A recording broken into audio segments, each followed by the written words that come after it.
All right, Mr. Moderator. Here we go. Good evening, everyone. A quorum being present, this town meeting is called to order. One quick note on a slight change of procedure.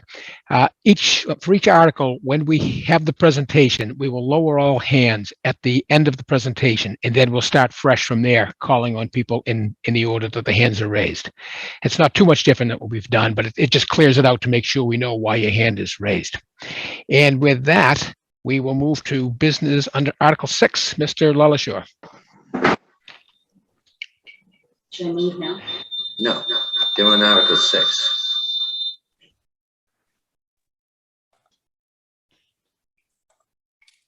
Alan, there's a point of information, Alan.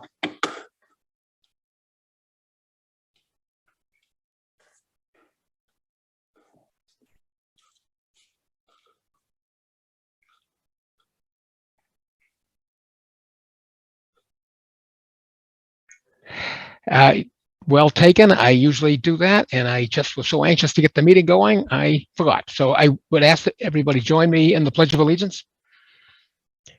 I pledge allegiance to the flag of the United States of America and to the republic for which it stands, one nation, under God, indivisible, with liberty and justice for all. Thank you.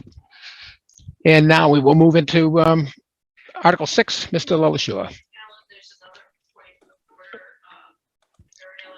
Thank you, Mr. Moderator. Oh, excuse me just a second, Bob. We have another point of order. Ms. O'Neill.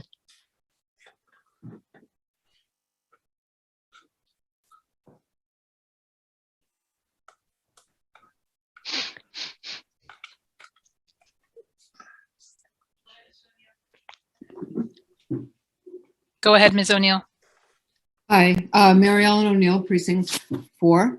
I was concerned on Thursday night that the representative speaking from the Conservation Commission, Ms. Scanlon, mentioned that she had received a poll to vote, but she wouldn't, of course, do that as she's not a member of town meeting. And we all know that town meeting members are really in a point of being kind of blind with regard to what's going on with some of the aspects of town meeting.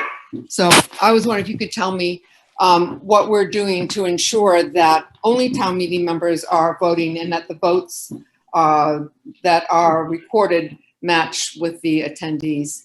Thank you. Those who are listed as panelists by software restriction are not allowed to vote. Only attendees can vote. So that is taken care of electronically. Okay, Mr. Lalashore. Thank you, Mr. Moderator. Article 6 requests $5 million of debt authorization for energy improvements to both town and school buildings.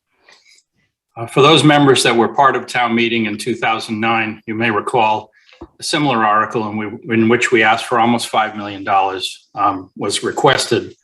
And at the time, Green Communities was new in 2008. We had looked into the possibility of joining Green Communities, but there was a technical reason having to do with RMLD having 4 towns that prevented that. But despite that lack of ability, town meeting decided to, if you will, walk the walk and voted on almost $5 million of improvements that have both saved the town energy and done so in a very financially efficient way. What the body has in front of you is if you will, a phase 2, another $5 million. And again, another effort is being made to join Green Communities. And there's a lot of, I think there's 5 requirements for that. And we have met all but one that's going to the select board in November. And then the RMLD thing has some legislative remedies should that work out. Depending on what happens tonight, phase 3 is described in the capital plan that's in front of you as $1 million of a placeholder for other non-building improvements, such as electric vehicles, solar, sustainable gardens, etc.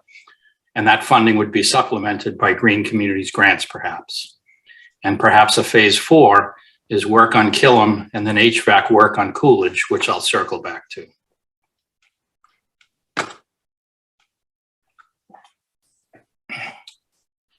There was a climate advisory committee summit, if you will, or forum held a couple of weeks ago. in which Noresco and others presented this energy savings performance contract. This is a repeat or a summary of phase one, which I'll go over just very briefly. We were one of the first communities to bring this to town meeting.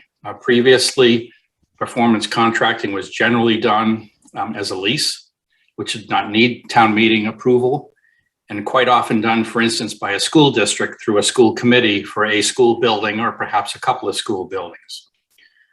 We approached it differently. Our cost of borrowing was significantly less than the implied lease rate, and we wanted to bring it to town meeting for transparency and hit all of our buildings, both town and schools. So town meeting approved it. It was awarded in 2009. We completed the work, or Noresco did, along with the facilities department in early 2011. And we had a 15-year contract term whereby Noresco guarantees the savings. That's a key element of a performance contract, just like it sounds. They guarantee a certain amount of savings, and the town will be paid by Noresco if those savings fail. Every year since then, there has been savings higher than what was promised. You can see in the most recent year 10, for instance, there's annual savings of just over $429,000, and that was about $30,000 over the guaranteed amount. Phase one, and I'm certainly not going to go into details here, but you can see all the types of work that were done in phase one. 1.3 million in kilowatt hours annually was reduced. Certain amount of natural gas savings and a minimal amount of water and sewer efficiencies. What's in front of town meeting, and I'll check these figures carefully because they're a little different, is the box on the right. And that was as of August. There are some updated figures which you have in the warrant report. But initially, we looked with Noresco at the left-hand side, which is almost $13 million of possible improvements. You can see the difference between the left-hand and right-hand columns, for instance. We wanted to do all the LED lighting. We did not want to do all the boilers and so on and so forth. And you can see, especially near the bottom, we did not choose to do the Coolidge HVAC upgrade for over $5 million, almost $5.5 million. And I mentioned just in the last slide or two that could be a future project done to, for instance, get Coolidge off of natural gas and move them towards electricity. That's a topic I'll return to. What's in front of the body with updated quotes, these are from September, is $4.96 million. If you look at the footnote down below, there are some possible incentives that we would earn. It could be a total of as many as $400,000 that we may get in rebates, but it's prudent to appropriate the full amount, which is rounded to $5 million. The energy savings would be just under $240,000. This is just a picture of what kind of improvements would be made. You can see that we did omit the Killam School, and I'll circle back to that later. But some measures were in all buildings or almost all buildings. Some of the measures were just limited to schools or a very small amount of the buildings. This is again a units of energy that would be saved. And we knew right away, and it was confirmed fairly early in the process, that because we had done some work in phase one, that the phase two savings were going to be harder. Dollar for energy savings was going to be less efficient because we'd already, if you will, done the easy work. But nonetheless, this is over $1 million of kilowatt hours saved, a certain amount of natural gas saved, and again, a guaranteed savings of almost $240,000 annually. Here's some measures given at the Climate Advisory Committee's forum in terms of phase one and phase two comparisons. So you can see phase two is more difficult. We're not able to do as much efficient work on the buildings because that work's been done. If this article is approved, the phase two, so-called phase two, 15% plus energy savings will count towards a green communities qualification. and the town has produced plans to achieve the remaining 5% additional reduction. If this article is not approved, we will owe Noresco $57,000 as a backout fee. They've done all this work to do the energy audit. We will need to pay them for it. We will still have plans in place to save the 20%, even if we don't move forward with it. 15% are so-called hard savings that the town could do someday. However, if not approved tonight, the prices will no longer be guaranteed. It's actually early November, and the audit would need to be done again, however. I understand now there's a different person of the Climate Advisory Committee going to make a presentation, so I'm not sure what they have heard. Hopefully it's been passed down, but the prices on this are good to November for the whole project. If there is an amendment made and a smaller bite of this project is desired, the prices as quoted would not stand. I did ask Noresco last Monday when I saw the presentation, for instance, that a $1.4 million piece of this large project would cost $2 million if done as a standalone, although we may get $200,000 back in grants, but we'd want to appropriate the whole money. So I have no problem with amendments, but I do want to just note that this project was put together both from an energy and financial efficiency standpoint. And if proponents of this work initially want to scale it back, I question whether we should continue. In the near term, phase 1 and phase 2 improvements, if accomplished, would lower the building's heat loads, and those would be the first steps to achieve net zero. A longer term look, as I mentioned earlier, if the town does join green communities, then grants could help fund renewable energy and other improvements that would not otherwise count towards green communities qualification. So the improvements suggested here tonight as part of the 5 million are key elements of qualifying for green communities. Some of them clearly more financially efficient than others in terms of energy savings. The Coolidge Middle School, again, 5.6 million of repairs were not selected, and the Killam Elementary School new building project could both be eligible for major renovation to include electrified heating and to eliminate on-site emissions from fuel combustion. And with that, I'm complete, and I'm ready to turn it over to the Climate Advisory Committee. Thank you.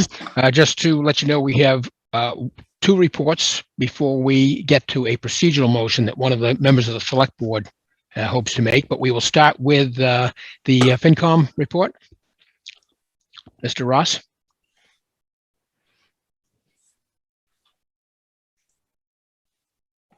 Go ahead, Mr. Ross. Thanks, Shane. Thanks, Mr. Moderator. At our September 13th, 2021 meeting, FinCom voted 8-0 to recommend this article to town meeting.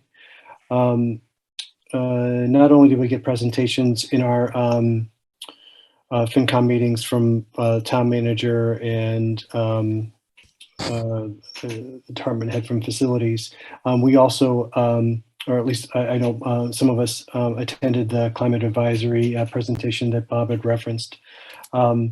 We had a really informative discussion on this second phase of energy improvements, and just to be able to point out some of the points that were shared that had the most relevance. The first in that breakdown, the new boilers that are listed in this were at the end of their useful life, and the point made for including those was avoiding costly repairs. Second was the remaining items have a cost benefit of 20 years. The third is the cost certainty and the projected timelines that Bob referenced earlier. The last 2 points that held weight with the committee was that backout fee that Bob had referenced, and then lastly, from a funding perspective, this would be in the form of debt, as Bob had referenced at the outset, and it's listed in the motion. In our FinCom meeting on the 20th, we discussed the possibility of using other funding options. but in the end agreed to keep the recommendation as written because we didn't believe that it would be ARPA eligible, and the debt service at 10 to 15 years coincides with the cost benefit analysis. Thank you. Thank you. Next is the Climate Advisory Committee. I am not sure who is making that presentation. Yeah, thank you. This is Travis Estes. Okay, thank you very much. Thank Mr. you, Alan. Estes. Thank you. I'm not sure if I can actually present here. If I can. Yeah. Oh, you got it up there. Perfect. You're Thank good. you. So first off, as part of the Climate Advisory Committee, we just want to show our appreciation to the committee, the town as a whole, for evaluating these types of opportunities. They're incredibly important, not only in terms of meeting our energy efficiency and cost savings goals, but in the broader scope of improving our collective community health and the fight against climate change and the known kind of consequences that are before us now. I will also start off by mentioning that as we're looking at this, the requirement to fund this, as we understand it, is not the article is not a requirement of becoming a green community or meeting the requirements. The plan as it is currently adopted and accepted meets that criteria. So that's good. But what that does give us is an opportunity to reflect on the goals of this project and to make sure that we're taking a holistic approach, both in terms of achieving the net zero goals that Bob had alluded to, as well as taking into account some of the other opportunities to improve the buildings for the occupants, so that we can not only improve their comfort as it relates to HVAC, but also indoor air quality, and also considering the resiliency for our community. So I want to jump in just momentarily here to two key things. One, it's our understanding as well that RMLD was not consulted as part of this process, and I am under the impression, based on conversations with them, that they are open to being engaged and being a part of this, given their interest in furthering the electrification and decarbonization of our community. These are the types of projects that can certainly help not only ensure that we are working closely with our local utility provider, but doing so in a way that maximizes any type of incentive or rebate or financial structure along those lines. I'd also want to point out, as we're looking ahead towards thinking about community resiliency, so specifically in regards to the need to improve the access to clean renewable energy, as well as energy in the event of severe weather outcomes resulting in loss of electricity for one reason or another. One thing that I noticed is not included in this plan is the inclusion of a combination of solar and on-site storage. And that's a huge opportunity for our community to continue to prepare ourselves to ensure that when there are either severe heat events or losses of power during the winter, that folks within the community may have a safe place to go and seek shelter, to seek air conditioning or heat, depending on the situation. We are recommending that either the plan be amended and focusing on a handful of the measures, as Bob alluded to, that meet that kind of 1.4 million investment, primarily focused on lighting and controls, and not invest the 3 million in furthering our dependency on fossil fuel heating systems when there are better alternatives available. And specifically, the conversation that Bob mentioned around Coolidge and upgrading to electrified sources such as air source and ground source heat pumps. Those are great opportunities for us to make sure that when we are investing in the heating of these buildings, we're also investing in the cooling of them and the indoor air quality. As a parent here in town, I know firsthand that last year, when it was getting really warm into that summertime, my kids were coming already, and it'd be great if they had access to air conditioning that could help improve both their learning environment and the public health. Same thing's true when we're thinking about public buildings, making sure that they are access to both kind of heating and cooling as well, and air source heat pumps provide that mechanism for sure. Wrapping up here, I think if we want to scroll down for a moment. Thank you. We've already covered that, so we don't need to review the ECMs. Our final recommendation here is that we're request that the community look further at more comprehensive and holistic solutions, incorporating the input from RMLD as part of this process, and look to avoid further investment in fossil fuels, as that definitely does not align with our community goals and what we need to be achieving broadly as part of the state goals as well. I will kind of end by mentioning and reinforcing the fact that we are appreciative of the community's effort and the town's focus on this, but like I say, we are not comfortable as the Climate Advisory Committee committing or recommending that this project be funded as is at this moment. I'm happy to answer any questions about this further and appreciate the time. Thank you. Now, Ms. Landry has a procedural motion, I understand. Ms. Landry? Thank you, Mr. Moderator. I move that we adjourn to Thursday, October 28th, 2021 at a fixed time of 7:30 p.m. utilizing a remote technology platform that allows town meeting members to see who is present and whose hands are raised, and that enables town meeting members to vote, such as Zoom's Pro license of $14.99 per month with an add-on of $50 a month to accommodate up to 500 people. If the moderator would allow, I'm happy to share my rationale for this motion. The motion to adjourn is non-debatable. We will have actually let you go a little bit farther than normal, but we needed some rationale for that. This requires a majority vote. If I could have a poll for an adjournment until Thursday evening. Is that what you said, Thursday? What was the date? Yes, okay. Right. Okay, I would ask that all begin to vote for an adjournment until Thursday. Thanks. Mr. Moderator, my understanding was that motions to adjourn to a time certain were debatable and amendable. Well, let me look that up.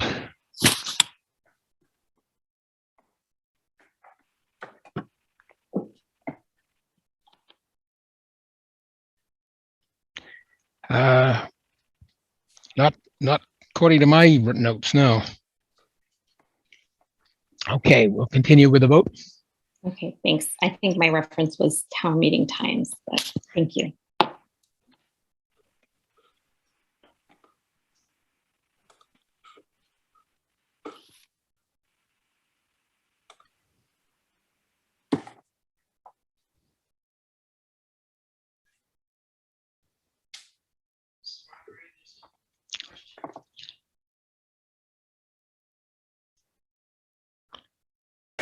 Well, we already have the vote underway.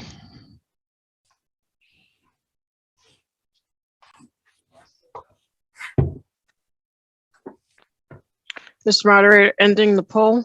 Okay, thank you. And the vote for adjournment is 57 yes and 105 no. 57 yes and 105 no. Okay, so the motion to adjourn does not carry. We will now continue with debate. Is there debate for the, oh, excuse me. Oh, Mr. Miaris, do you have your hand up?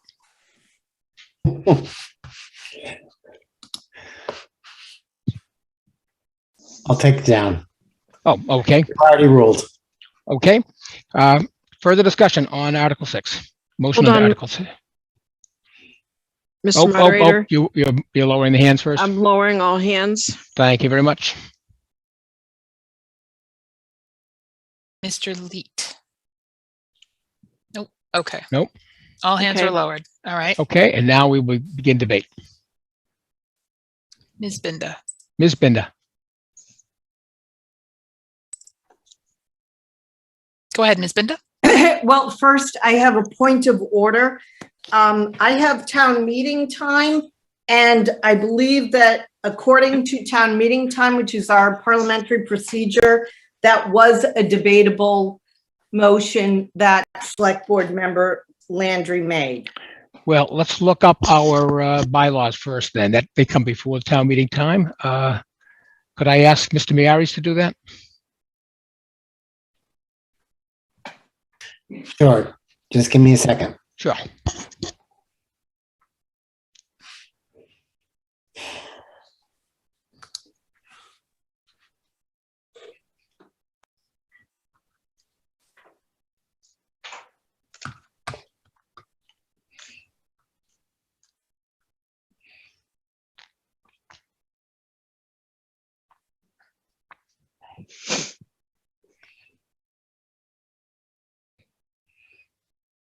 So the answer is in the bylaws, as you know, section 2.2.1 sets forth the rules of town meeting.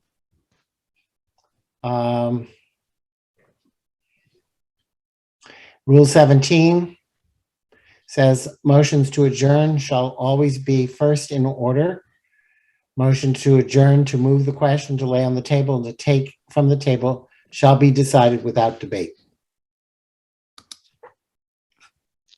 So the ruling was correct then, that the, Your ruling was correct. okay, thank you. Okay, Ms. Binder, you had another point?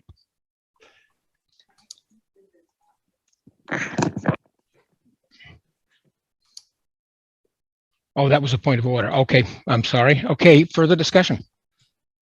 Mr. Leet. Mr. Leek? Hi, yeah, this is Kevin excuse Leeds, me. Precinct 1.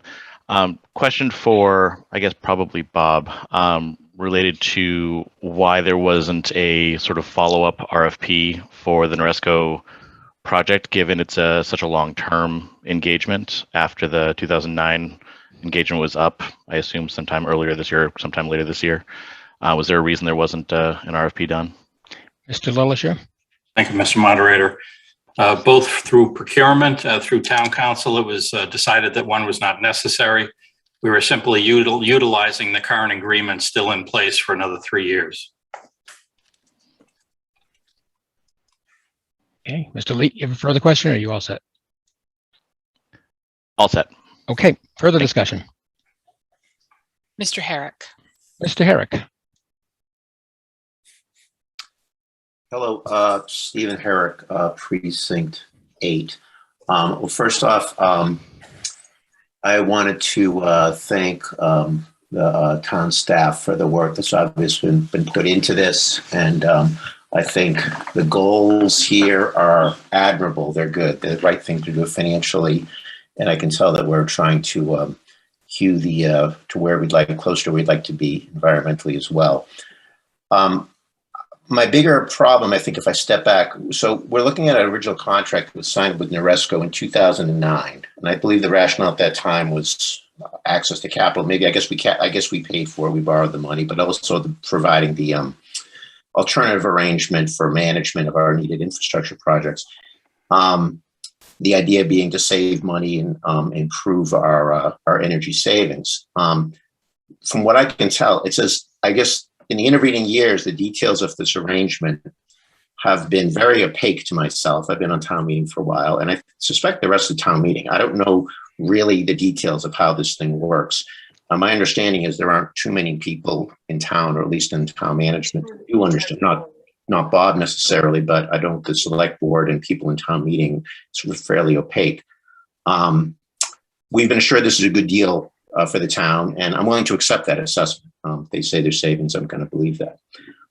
But we're now looking to extend a 12-year-old contract, and a lot of things have changed in the last 12 years. I think we're on a better financial footing now than we were. Much of town government, both daytime and volunteers, turned over. Technology has taken large steps forward. And we're now aware of some of the real challenges facing our town, country, and planet related to climate change. Yet the article we see before us in some respects is not dissimilar from what might have been proposed 5, 10, or 15 years ago. And I really believe the time's come to take a fresh look at our arrangement with Noresco. The answer may be yes, that 12-year-old contract, which I believe hasn't actually been totally negotiated yet. I'm not sure. You have to fill me in with the details, Bob. But that may provide the most cost-effective way of meeting our needs. But when I look at a line that includes $2 million for gas boilers with an estimated payback period of 200 years, I just feel like we're stuck in the past. I don't know. They say that the boilers are approaching end of life. I defer to the experts on that. But I really think we're rushing this through so we can squeeze this in before the current contract expires. It concerns me greatly that there's been little thought, either by the town or by Noresco, perhaps both, to really explore other opportunities available to us. Geothermal heating systems or ground thermal heating systems, they're not bleeding edge technology anymore. They're happening all over the state. We have an opportunity to make some dramatic steps forward in a way that far outshines gas boilers financially and environmentally. It's happening all over the place. It's old technology now. Towns and cities across the state are adopting this technology with great effect, with payback periods in the 10 to 15 year range instead of 200 years. I know there'll be objections. It's time to figure out this new paradigm. We're going to say we've always done it this other way. But I think that saying we've done it this way all the time is that will get kicked you out of most offices in this country in a modern dynamic environment. I don't see any difference here. I think the challenges are significant, and ducking these challenges is it never ends well. We're legally on the hook to be carbon neutral, 100% carbon neutral by 2050. With that in mind, why in the world do we saddle future-ready residents with a bow wave of conversions and a mad scramble to meet this goal? Let's get ahead of it. Let's learn how to use this stuff because it's the future. Why not avail ourselves of the benefits available today? With that in mind, I would make a motion to, actually, I'm going to hold off on that motion. No, that's all I have to say. Okay, further discussion, Ms. Binder? Moment. Welcome back, Ms. Binda. Can you hear me? Yes. First of all, my Zoom went completely dead, so I don't know what happened. I hope that was just a coincidence. So I take it that motion was not debatable? Correct. Because it's in the town charter? Bylaws, yes. It's in the bylaws. Okay, Yes. thank you. I do have a couple questions about this then. I saw the presentation the other evening from NORESCO, and I have a couple questions about that. I am concerned about the 20-year return on investment, and I'm concerned that some things got moved out and moved out so that that number would get down even further. I have concerns about that. It was also just mentioned about solar, and in the presentation that I watched, the NORESCO, I think the town manager mentioned something about $1 million for solar that would be needed at some point soon. The presentation for the climate advisory said it wasn't included, but I do believe that the town manager said that it would be another $1 million for solar the other night, or when I watched it the other night. So I would like that addressed. And I also think, I agree that there wasn't, I went back and I saw the 2009 warrant. I read through that, and the FinCom did not support this in the warrant. I wasn't able to see the meeting, but they did not make a recommendation to go through with this because of they didn't have all of the information and the evaluations. And I do have the same concerns about, what happened in 2009 and how that all came about. So if I could stay on in case I have any follow-up questions, if I still have time. Thank you. Mr. LaLacheur? Thank you, Mr. Moderator. Angela, I can't remember 2009 as to the particulars. I can really only speak to more recently. I know the 2009 process was extremely thorough and involved the school committee extensively and the selectmen at the time also. Let me just share a screen. Earlier tonight, I had mentioned the phase 3. There is $1 million in the capital plan that, for instance, could be used for solar or other things. Just to be clear, the $5 million in front of you has two pieces. It has energy efficient items and capital that is going to need to be replaced. And perhaps I should have made that clearer as I did to FinCom and at the Climate Advisory Forum. The $2 million boilers are not the least bit energy efficient, but they are in need of replacement. And if this article does not go through, there will be a number of repairs that need to go in the capital plan. These were things that were in the capital plan, and someone asked me, and I'm going to remember 2018, I think they were in the capital plan and then pulled out and put in towards this project. So again, phase 3 is thought to be $1 million for things like solar. And as you would have heard at the forum, solar specifically is not something that is going to push forward the green communities application. Typically, you do not have energy efficient savings from that. You have other benefits, to be sure, and that's why we didn't want to ignore it. But the push for today was specifically the select board gave me goals, and thus I gave the town staff goals. Otherwise, this was something that we were going to bring up in probably 2 years when the first debt payments for phase 1 had stopped. But, you know, we were specifically asked to move that up in the sense of applying for green communities. And again, I carefully walked the line of green communities requires 20%. That does mean you need a plan, but as I understand it, it means you have to execute that plan in 5 years. So certainly there is no requirement to spend any money today. And I hearken back to the discussion from 2009. You know, does this body want to talk the talk or does it want to walk the walk? In 2009, the body voted to walk the walk and save energy and do it in a financially efficient way. I'm not asking the body to do that tonight. I'm just putting you in front of you an opportunity to do it and also to take care of some much needed boiler replacements that will otherwise go into the capital plan and need to be prioritized. In terms of alternative means of energy, there seems to have been a great deal of confusion over the last year or so. If you want to change a school, for instance, from natural gas to electricity, certainly that's doable. It's a significant cost and one that the industry recommends you should only do when you're doing a significant building renovation. So certainly a Killam new school would be easily an opportunity to do that, and I would encourage the community to look at that. The repairs at Coolidge for $5.5 million is also a good opportunity to do that. The smaller repairs, unless you want to turn them into very large projects, are not an opportunity to do that in a cost-effective way.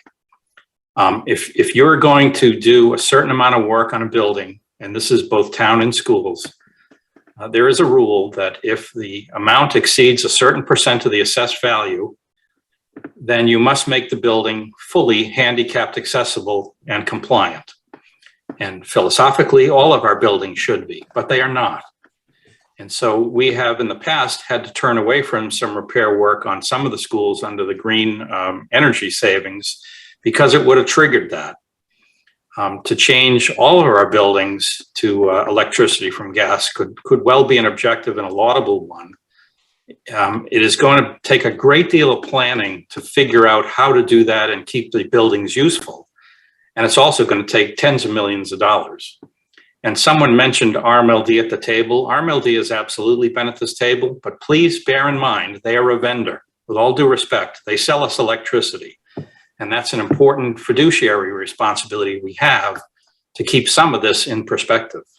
So hopefully that's answered all the questions. And again, you know, if the body's not ready to do this project tonight, certainly the staff has no objection to that. We were asked to do something, we did it, we put a good plan forward. If the body does not go forward with this today, you will find out over time how financially efficient this was. Ms. Binder, were you complete? Were you finished? Yes, thank you. Okay. Mr. Estes?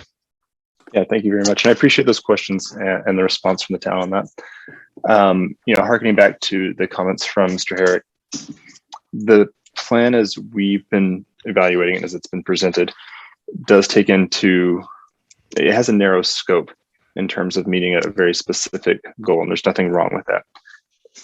The challenge is that from an energy management standpoint, these are interconnected systems, and the opportunities to make improvements specific to electrification, both, again, as we mentioned, with combined renewables and storage, which I recognize that from a green community standpoint, renewables do not count towards that goal.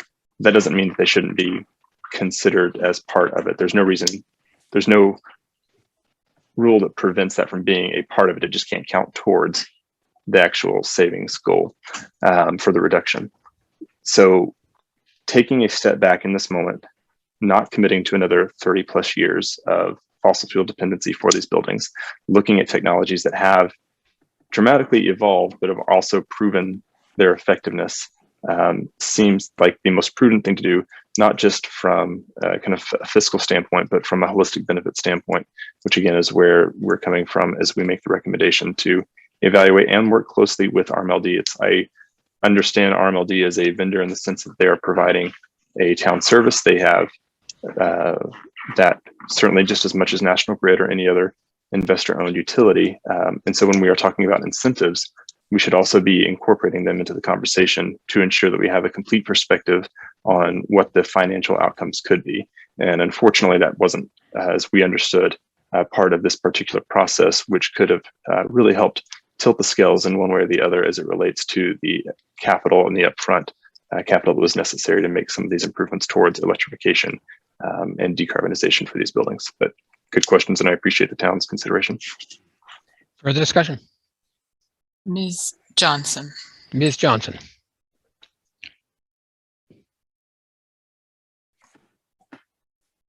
Go ahead. Thank you, There Mr. Moderator.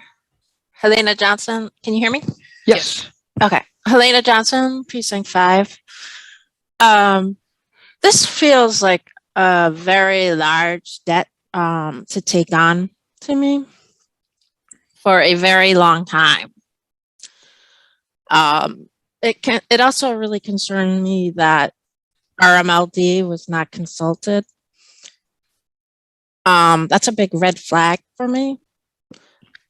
I'm in complete favor of Reading becoming and meeting green community goals. I would be in favor of finding alternative way of approaching this. Yeah, that's about it. Thank you. Further discussion? Ms. Herrick. Ms. Herrick. Hello, thank you, Mr. Moderator. Actually, wasn't expecting you to get to me this quickly, so hang on, let me grab my notes. This Warren article, certainly the plan to join green communities has been long in the process. Since 2019, when town meeting recommended that the town pursue joining green communities, we've known that one of the criteria, in addition to others, was a plan to meet energy savings. As an earlier speaker said, I commend staff for working diligently on this with a current vendor that we have a contract with to come up with a plan.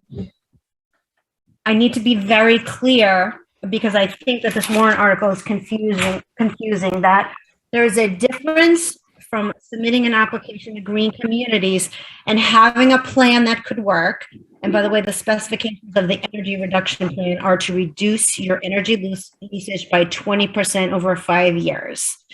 So we need to separate. This article is a debt authorization warrant article. It has nothing to do with our green communities application. I believe the town manager did note that we are well on our way to being ready to push that button, aside from whether town meeting decides to approve this debt authorization or not. And so that's really important to know. And I would like to say, just for newer town meeting members, to give you a little history, after town meeting decided that this is what they wanted the town to do, we then approved the stretch code as a body. And recently, another criteria was approving a fuel efficient vehicle policy, which the school committee and the select board both did. One area where town manager and I do disagree is the directive from the select board to come up with a phase 2 for Noresco. I did also go back to the 2009 town meeting warrant articles. I was a town meeting member then. I do remember this being a school initiative. The contract was signed by the former superintendent, Patrick Scattini. And actually, Bob, it is. I'm not sure who just interrupted me. The Noresco contract in 2009 is signed by the former superintendent. So I would just to say I veer off in saying that as long as I've been on the select board and as far back as I can see, select board did not ask town manager to go and do a phase 2 with Noresco. I would prefer, as another speaker previously said, that we do another full vetting, because 2021 is very different from 2009. And if we come to the solution that A, performance contracting is still a good move for Reading going forward, and B, we firmly vetted other firms out there to say that Noresco is still the right firm, and C, the new town manager is ready and willing to implement this, then this would be a good move for Reading, because that would be a collaborative, thorough process. And it would also ideally include input from the Climate Advisory Committee and Reading Municipal Light. So I don't think that we are ready to proceed with this article tonight. I am very thankful for staff for all the work they've put in for coming up with a plan so that we can continue with our Green Communities application and start getting a hold of some of those grant funds to fund some of the ongoing upgrades we have. But we need to have a broader, holistic look at how we are going to meet the climate law mandate and what is the best financial model going forward for funding these capital improvements. Thank you. Thank you. Mr. Koppinen says he has some vital information. Mr. Koppinen? Yes. Good evening. Thank you. Well, first of all, I just wanted to bring up the point. It had been said several times this evening. I'm not sure where some of that information had come from, that we hadn't conversed with RMLD on this. I know our engineers have discussed with them several times the intricacies of this project. First of all, we did a pilot project on this at the high school, and we got incentives from RMLD for doing certain type of light fixtures in that. So that was one of our initial contacts this go around. We've contacted them, as well as Engrid Gas, which has some incentives for other parts of this. And I'm sorry if my name is John Koppinen with Noresco. I'm the account manager. I was involved in the original project, by the way, in 2009. I've been with Noresco now about 28 years in the energy efficiency field for 33. But getting back to the RMLD question, so yes, we did contact them, and RMLD's programs, and this is common with all utilities, but their programs are in flux now. They're going to come out with a new lighting program next year. So that is why, some of the exact numbers can't be guaranteed at this point. Also, some of the other incentives may or may not be available depending on when this contract gets executed, but others will be. We always work on our clients' behalf to get them the maximum incentives on it. The other point, just to, and again, I see some other comments out there. Yes. Well, the information we were looking for is you wanted to point out that you had talked to RMLD. I think we will stop with that, and then we'll continue. Further discussion. Mr. Barnes? Mr. Barnes?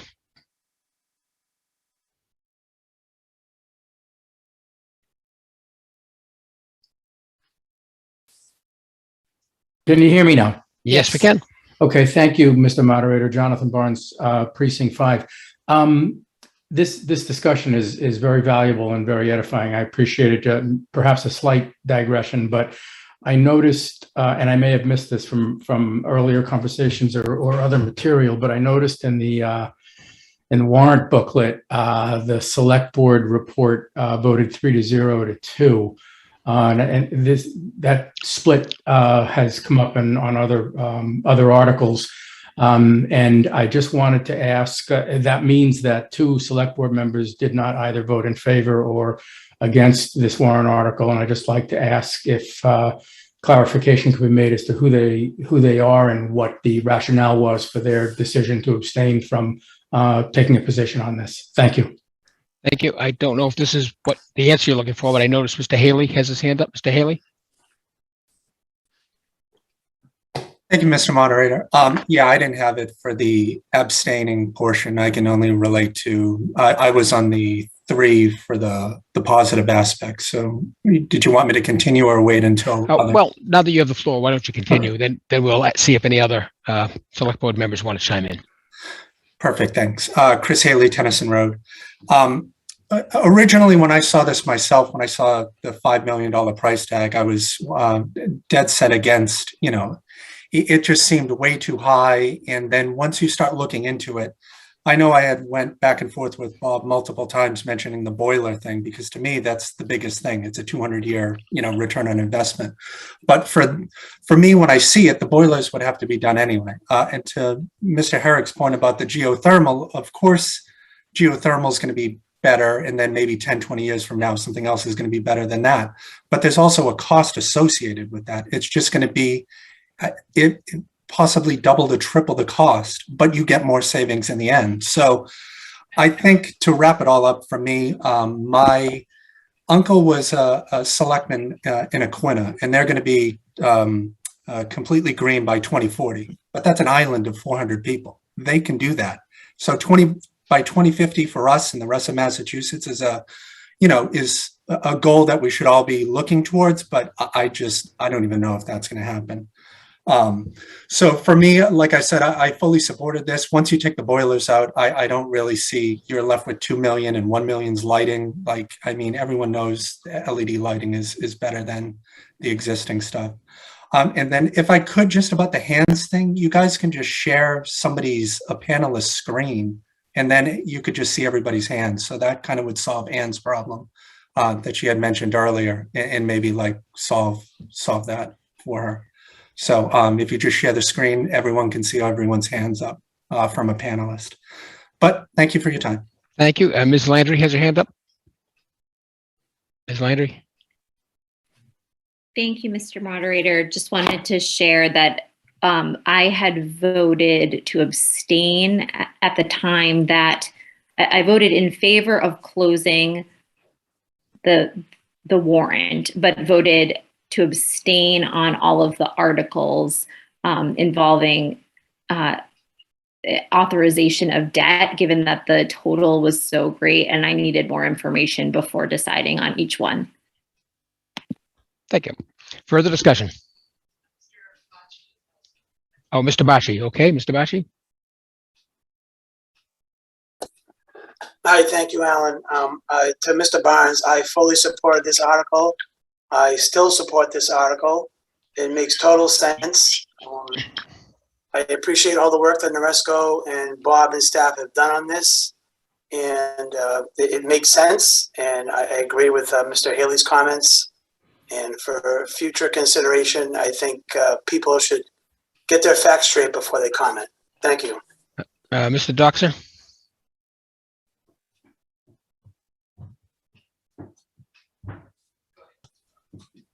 Thank you, Mr. Moderator. Mark Doxer from Precinct 1 and also a member of the Select Board. I actually voted in favor of this article on the board, but two things have happened since that have me questioning this a little bit, and I think Mr. Koppinen may be able to help here. One of the issues is what, in fact, would be the cost of switching from gas to, let's say, to electrification? I think that Mr. Lasher suggested it might be kind of the $10 million range. I'd like to know what sort of cost might be involved with that. I think that's probably the most important thing. And the second question, it relates to the Climate Advisory Committee seems to be pretty strongly favoring doing much less, and in particular, not doing the buildings at this point. And we've heard their rationale. I'm starting to kind of rethink my vote here, but I think Mr. Koppinen can help in the discussion about the cost to switch from gas to electrification, please. I will call on Mr. Koppinen to see if he can answer that question. Mr. Koppinen? Thank you. Yes, we did take a preliminary look at that, Mark, for the Parker School. I don't have the exact rough numbers in front of me, but it was, I believe, at least a factor of 4, with a very rough estimate to do it with a lot of assumptions.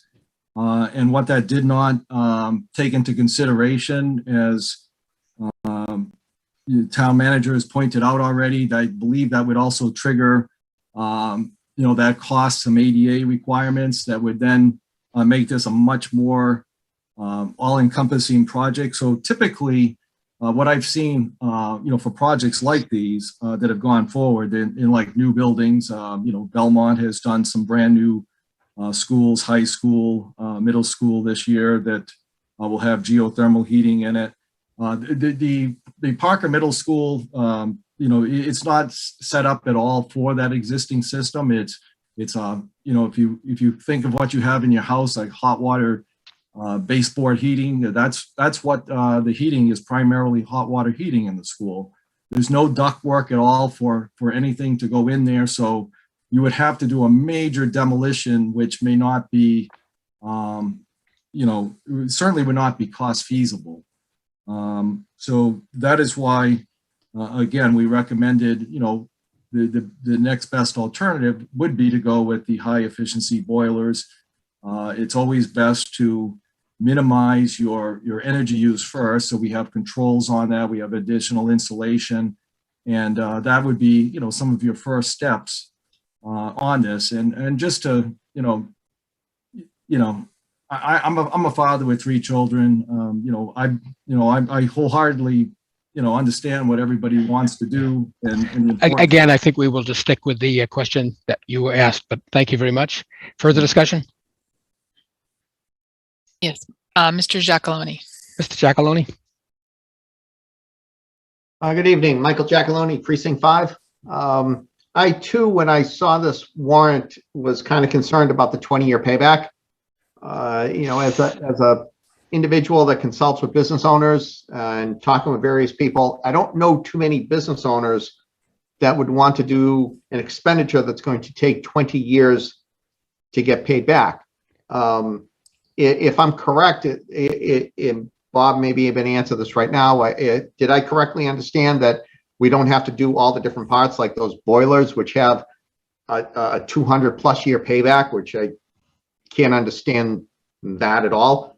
But he also said if we don't do this, there's going to be severe financial repercussions down the road. Is he able to expand upon that a little more so we can understand? Because I'm just having a hard time wrapping my head around a 20-year payback on a $5 million investment. Mr. LaLachère? Thank you, Mr. Moderator. Sure. Specifically, the work on the boilers, and that's $1.5 million in Parker and $500,000 at the police station, are not part of this project as a traditional performance contracting with good paybacks. They're not. If you read the background in the warrant report, that's made very clear.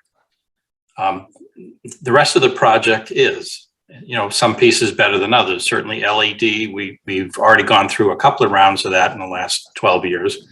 But even another round will save a great deal of energy and operating costs. But again, this project in front of you is not 100% energy/financial efficient. It incorporated some of the near-term, more urgent items, specifically those 2 boilers in those 2 buildings, that otherwise will come out and will be put in the capital plan and prioritized and funded as soon as the town meeting wishes it to be. I don't have exact figures because, again, as you can well imagine, this is a project put together with a certain amount of fixed costs and a certain amount of variable costs. And perhaps Noresco will have the ability to cherry pick as you go through it and say, well, this one would cost this one would cost that. All I can give you as an example is when I asked John on Monday, last week Monday, because I saw the Climate Advisory Committee and he quoted me the figure for the LEDs being, closer to $2 million. He can probably do that for individual pieces throughout this, but and again, if that's what town meeting wishes, then that's certainly what we'll do. But this package was meant to be both financially and energy efficient, if you will. So I can't say for sure what the individual pieces would cost like in the future, but I can say that from purely an operational standpoint, there's $2 or $3 million in here that we would not put in a capital plan except for energy savings and energy efficiency. We do not operationally need new LED lighting. It might be a good thing and it might be certainly cost effective to do so. Whereas we do need 2 new boilers and they will again go back in the capital plan at some dollar amount and sometime in the future. And again, town meeting obviously has the last word. And just in terms of when I said $10 million, I did say tens of millions of dollars for all school and town buildings. And if what John has just guessed is accurate, the $1.5 million at Parker, with a factor of 4 is $6 million just for Parker. So not to say it's not something the town should do, but it's just something the town has to really think about carefully and figure out a way to fund it. From our experience, if you're going to build a new school, that's fine. But if you're going to make significant improvements, let's say from building security, we really wanted to treat all schools equally. And, you open the path of, do you want to treat all the schools the same from an energy efficiency and improvement standpoint? And, philosophically, I think the answer would be yes. And practically, the question then comes, how do you afford it and how do you do it? How do you schedule it? Thank you. Mr. Estes? I don't think he answered my question. Mr. Estes? Yeah, thank you very much. I just want to quickly note, as energy performance building science professional myself, I totally respect John's position and approach on this. I understand how these proposed measures interact with one another, and it is a holistic approach that arrives at those savings numbers. And so when you disaggregate them, that does change the economics of them, and the Climate Advisory Committee internalizes that. To Mr. Doxer's question around the cost of fuel switching, part of what the Climate Committee is seeking to do is actually understand those numbers or have those numbers presented to the community for evaluation. So we do agree that whether it is the town building at the police station or at the middle schools, actually doing the evaluation and comparing, working with the utility providers, whether that's National Grid or RMLD in this case, to evaluate the scope of incentives that they may provide, and having an apples to apples comparison of maintaining the status quo depending on fossil fuels that only provide one source of conditioning versus fuel switching to potentially heat pumps, whether it's ground source, air source, or variable flow or variable refrigerant flow systems that provide both air conditioning and heating. We would just think that in order to make this type of investment, having the comparison of both options or those select options is better for the community. Thank you. Thank you. Further discussion? Mr. Berman. Mr. Berman? Thank you, Mr. Moderator. Barry Berman, Precinct 4. First of all, I want to commend the staff on putting this together. A collaboration between the town staff, school staff, and facilities. That's the kind of collaboration we want all the time. And putting this comprehensive plan together, I think is they should be commended. I was on the Finance Committee in 2009. I don't recall we voted against it as a committee, although if it's in the warrant, that's what it was. I remember being very skeptical about it because it was such a new concept. And if you think $5 million is expensive in 2021, just think how $5 million was expensive in 2009. Those numbers were gigantic. Fast forward 12, 13 years, my only regret is that we didn't spend more than $5 million back in 2009. Because as you looked in the warrant and it's been reported over the years, we have had tremendous amounts of savings on projects that we would have had to have done anyway. To basically, it's like buying a stock and saying, okay, you're already guaranteed a certain level of return. You can't lose money. So to me, I went in very skeptical about it and was quite pleased with the results. Going forward now, it's $5 million. We have a record with this provider. We also have results that we have guaranteed, that have basically positive results. And there are things in this plan that we're going to have to replace anyway at a ton more cost. So I'm fully in favor of this and would encourage town meeting members to vote for it. And as I was listening to the debate, it sort of struck me as irony. It struck me kind of as irony that a couple of nights ago, there were a number of members who wanted to spend $2 million, to preserve land, a great, something that's great to do. And one of the rationales was it would protect wildlife and salamanders. Here we're going to propose to spend $2 million to basically keep our students and staff warm, something that we have to do anyway. So, I think that's, if you want to spend $2 million, that's something that you want to do. Now, I fully support the idea of other alternative energy for the buildings. However, if we think about this, we're not going to get it done all at once. This stuff is not going to happen all at once. going forward, as we do major renovations of buildings, that's the opportunity to sort of put in these new technologies. So I think we have an opportunity now to spend good money that it's going to save us.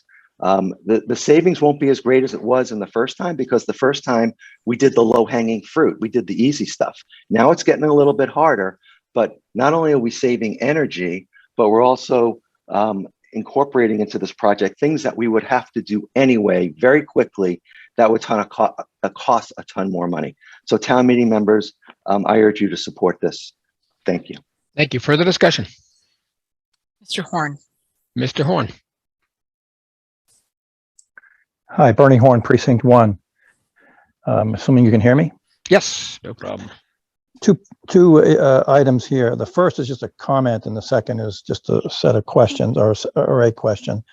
The first comment is that from a finance professional's point of view, the concept of evaluating projects using the payback method is rather erroneous. It's kind of like fingernails on the blackboard to a finance professional. Really, we should be using some kind of net present value methodology. And I would encourage the finance board to add that at least as an alternative measure. The net present value method clearly helps to prioritize expenditures in present dollars relative to the future benefits. And that's something that is well known in finance and just should be just a matter of fact. Unfortunately, I tried to get on the finance committee and was unfortunately not selected to be one of the 4 members to fill the openings. But my second point is that on the this contract with Noresco, I've been involved in negotiating contracts like this on behalf of other organizations in town. And my experience has been that these organizations, Noresco included, are very, these contracts are very competitively bid. It would be nice if we had to know that there were maybe other organizations like Noresco that were bidding on it, but my sense is that it would likely be a similar kind of contract. The second point I'm rather concerned about is this idea that somehow we're mixing green communities with proper analysis of what's the right energy efficient hardware and so forth to put in place. It appears that the Green Communities initiative is only to try to make everything electrified. And there are certain communities in Massachusetts, not too far from us, who will no longer allow the use of natural gas, diesel, diesel fuel and so forth, when in fact that may well be the more efficient place, the most efficient implementation. And that concerns me. And I guess I'm trying to understand whether accepting this warrant allows us to be more broad in our thinking, because to source all of our energy from a single source like electricity, which is what the Green Communities appears to be trying to lobby for. Maybe there's a great deal of lobbying by electric generating companies that are pushing this Green Communities. But it seems to me that I'd just like to understand, what am I voting for here?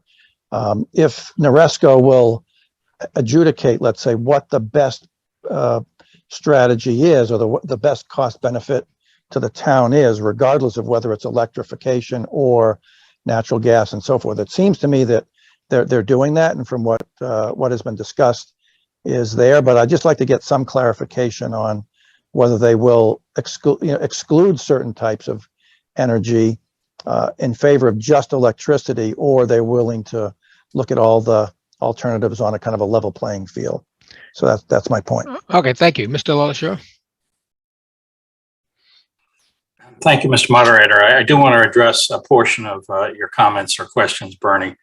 I did not address this previously. In 2009, when a group of us put out an RFP for the first round, if you will, of performance contracting, as I recall, there were 6 responsive vendors that qualified and met the criteria. Because of the type of contract or procurement law we used, which is unusual, it was for energy, you can do things a little differently. Thank God, for once, we didn't have to pick the low bid. We actually had to pick the best company. And Noresco was not the low bid. As I recall, they were either in third or fourth place out of 6 from price standpoint. But it was the unanimous agreement of the committee, which was heavily weighted towards the school department, and an independent consultant we had hired to select Noresco because they were the best all-in package. So I just want to make it clear that Noresco's work and Noresco's performance was not just meant to save money and to be only financially efficient. We were hiring them for a 15-year relationship for performance and measurement. They were guaranteeing savings over a 15-year period. So I just want to paint that more complete picture. And Bernie, I'm just not qualified to answer some of your natural gas versus electricity questions. Thank you. Further discussion? Mr. Arena. Mr. Arena. Thank you, Jane. Thank you, Mr. Moderator. A couple of points. Bob, could you bring up the slide again that had the subset of selected projects?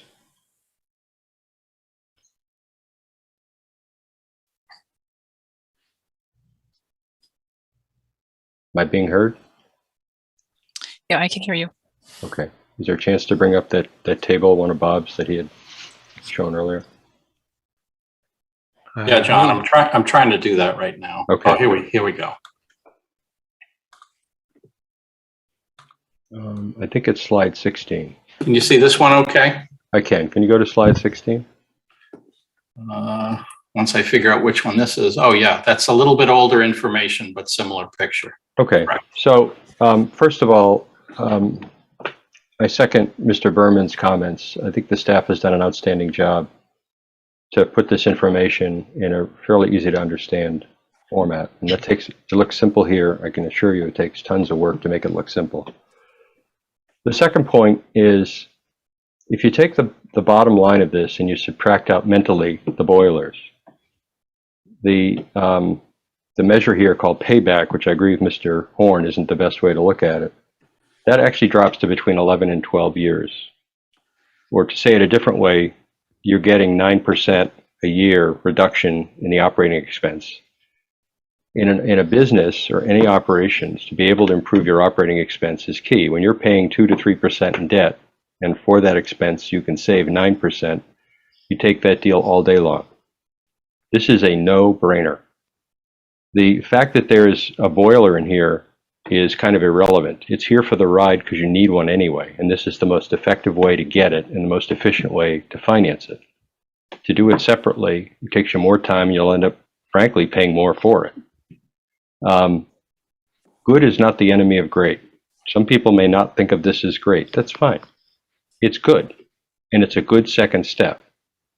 And I'm as thoughtful about spending my money as I am about spending the town's. This is an okay way to spend the town's. It's going to take the pressure off the operating budget. And even though free cash seems to be in a good shape, largely because of the override, remember that's where the money came from taxpayers' pockets, there's going to come a point where that pressure on that budget, that balance returns. Having our operating budget in good shape by making these kinds of operating cost reductions is key. This is a no-brainer. It's a yes vote. Thank you. Further discussion? Ms. Sanfie. Ms. Sanfie. Thank you. Michelle Sanfie, Precinct 6. And I'd just like to echo John Arena's comment and Barry Berman's about the gratitude to the staff for all of their hard work. I know that it's been a really hard year. I have to say that I'm having a real difficult time finding a reason to support this. The gas boilers really locks us into that for decades, which is a concern. The specifics of the savings to date with Noresco is something that there seems to be an absence of details in that. I also would have liked to have seen competitive bids. And I guess, you know, as far as being financially efficient, two of the comments that were made that expressed a real purposeful avoidance of working towards ADA compliance is a very sad reflection of the rank of the value for this very invaluable population in our community. And I would like to have seen a more comprehensive way to approach this so that we can be thinking of all members of our community. So it is a no-brainer for me. I am absolutely voting no on this. I do not want to authorize this amount of debt with a new town manager coming in. And I'd like to have some of the avenues that other town meeting members have expressed be looked into. This does not feel like a time-sensitive matter, and I'm very confused why it ended up in a special town meeting. Thank you. Further discussion? Ms. Borowski. Ms. Borowski. Thank you. Jean Borowski, Precinct 6, also a member of the Finance Committee.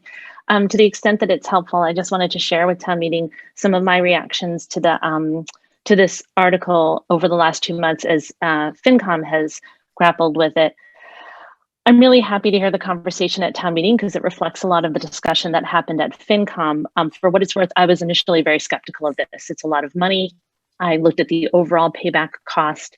And while I think being part of green communities, particularly because it unlocks grant opportunities for our town, is a laudable goal and one we should go to, I wasn't initially sold on this article. The key, and I'm really happy it's come up in this discussion at town meeting for me, was separating out the boilers from the rest of the project. So if you don't look at the boilers, the rest of the project pays for itself in 11 years.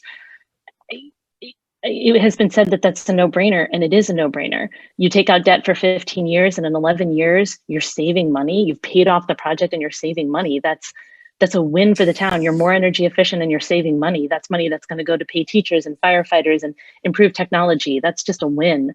And the boilers, as has been explained, you can't look at from that perspective because they don't work from that analysis at all. But the reality is changing them to a different kind, they're at the end of their life. They're not going to last another 10 or 20 years. And to change them to a different kind of boiler would be very, very expensive. And knowing some of the debt and particularly potential debt exclusions that are on the docket for the next 2 years, and I'm thinking specifically of the Killam School, I think it's going to be hard to justify, taking a project like replacing a boiler in an existing, well-maintained school and quadrupling the cost of that boiler when we know there are other projects that we're going to be going to taxpayers for. So at the end of the day, we fix boilers that need to be fixed. This project pays for itself. Other than that, we're going to be more energy efficient at the end of this, and we can start applying for green communities grant money, which will help us do even more in this area as a town. So I'm very excited to support this. And the only other comment I wanted to make is a lot of people have made a lot of really good comments about other things we can be doing in the area of becoming more environmentally friendly and doing more to combat climate change. I think we should absolutely be looking at and doing those moving forward. But to me, that's not a reason not to support this article because this article makes sense. So I'll be voting yes. Thank you. Further discussion? Mr. Brown. Mr. Brown. Hear me? Yep. Okay, as perhaps the most conservative member in town meeting and going back 54 years on projects that we've put off, I will vote for this. Thank you. Thank you. Further discussion? Mr. Talbot. Mr. Talbot.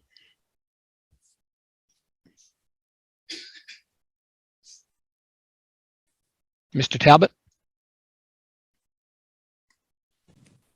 Can you hear me now? Yep, there you are. Okay. Thank you, Mr. Moderator. Dave Talbot, Precinct 5. Just a quick question, then I had a follow-up comment.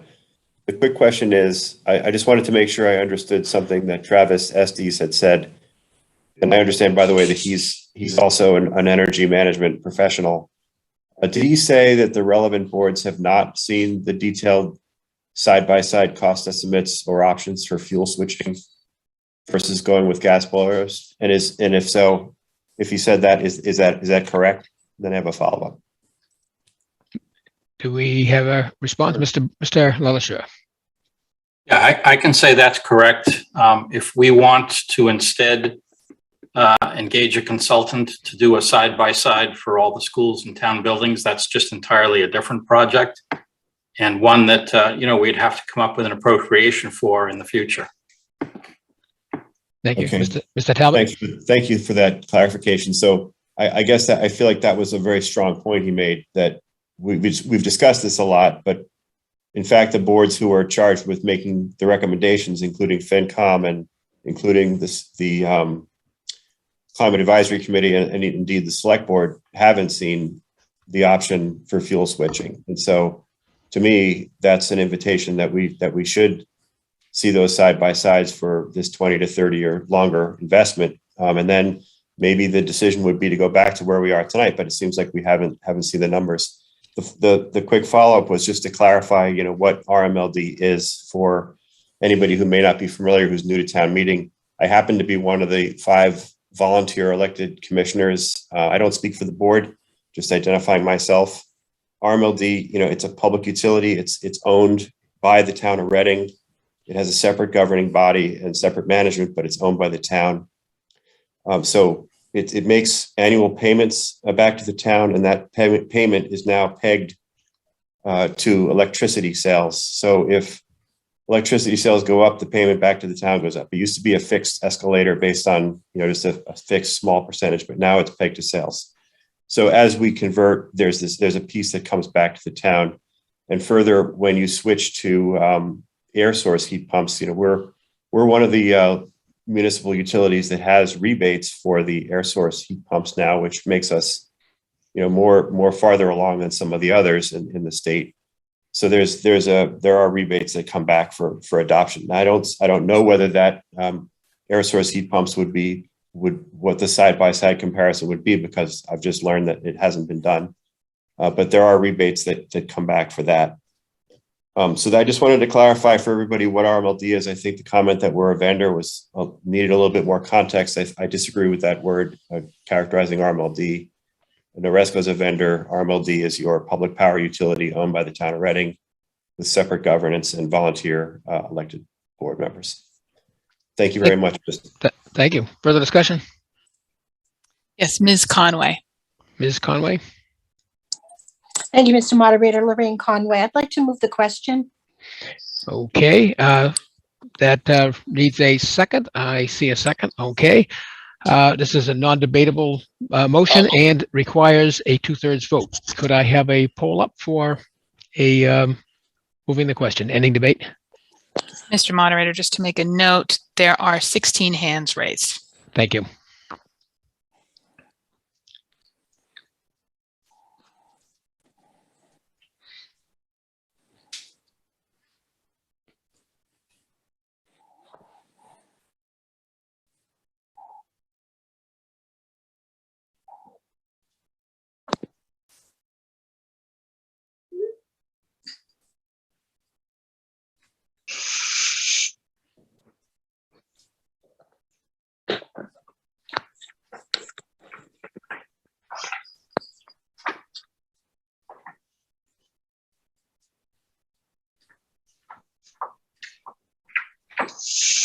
Mr. Moderator, ending the poll.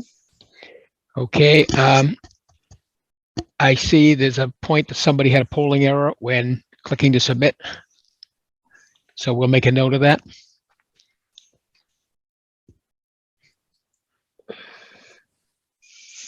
Okay, so we'll add a no. So that would be 90 yes and 79 no. 90 yes and 79 no. Since that required a 2/3 vote, it did not meet the threshold, and debate continues. Further discussion? Ms. Alvarado. Ms. Alvarado. Thank you, Mr. Moderator. I'd like to point out that it is highly unusual for a vendor to be allowed to speak to town meeting. It amounts to them making a pitch in regards to a $5 million business proposal.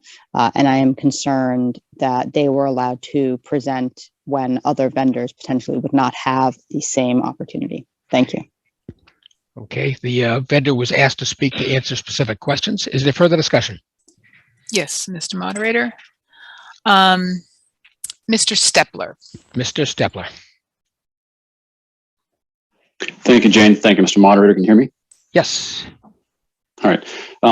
Greg Stepler, Precinct 6, and a member of the Permanent Building Committee. For background, I'm a construction professional with an expertise in building infrastructure and systems. And I wanted to just touch on a couple of subjects. Mr. Talbot, I think, did a good job emphasizing RMLD's role. They are effectively a business that sells a product, and they always want to sell more of that product, which is power. So to some degree, unless forced by some outside entity, there's not a whole lot of incentive for them to sell less power. I've been involved in strategic energy master plans and studies involving any number of technologies, ground source heat pumps, air source heat pumps, hot rock tapping, cogeneration, combined heat and power, natural ventilation, heliostats for converting solar energy into domestic hot water. All of those technologies are exceptional. They're phenomenal. It's amazing what you can do. The challenge is that applying any of those standalone technologies to an existing building is an extraordinary challenge. And Bob Lasher mentioned it very briefly, as did a few others, the triggers. And anytime you talk about changing the infrastructure of a building, for instance, changing fuels from natural gas or oil to electric, you're talking about one of the most major systems inside of a building and interrelated systems. And that's not an easy switch to make. And in all of the schools and in all of the town buildings that we've evaluated, and again, I'm speaking for myself, not necessarily for the committee, but every single building, if you were to endeavor to do any one of these types of technology changes, fuel source changes, would trigger not only that accessibility requirement, an upgrade for accessibility, but also seismic, as well as other life safety and code requirements. So it's not a function necessarily of excluding, an important group of people within the town. It has to do with the practicality of a wholesale system revision inside any of the given buildings. The performance contracting is really designed to get the best bang for the buck in terms of the existing buildings. And as has been pointed out a couple of times, the boilers themselves, as included in this performance contract, are a necessity, not an option. And it's not intended to necessarily return immediate value or payback. It's a convenient inclusion into the performance contract of a necessary equipment appliance replacement inside one of the buildings. Thank you. Further discussion?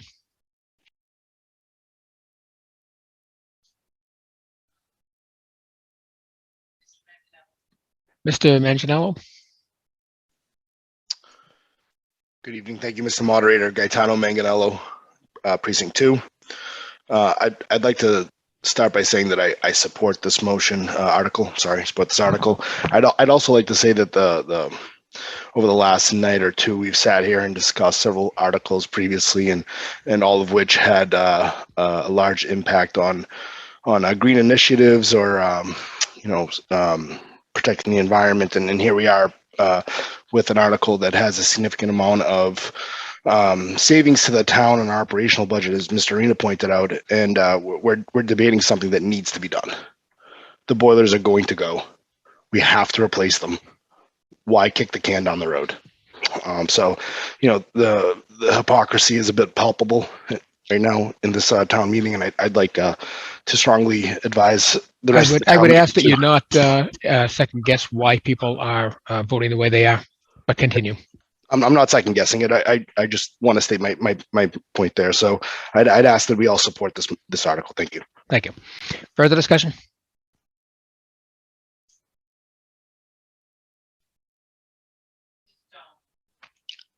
I couldn't hear you. I'm sorry. I'm sorry, Ms. Doan. Okay, Ms. Doan.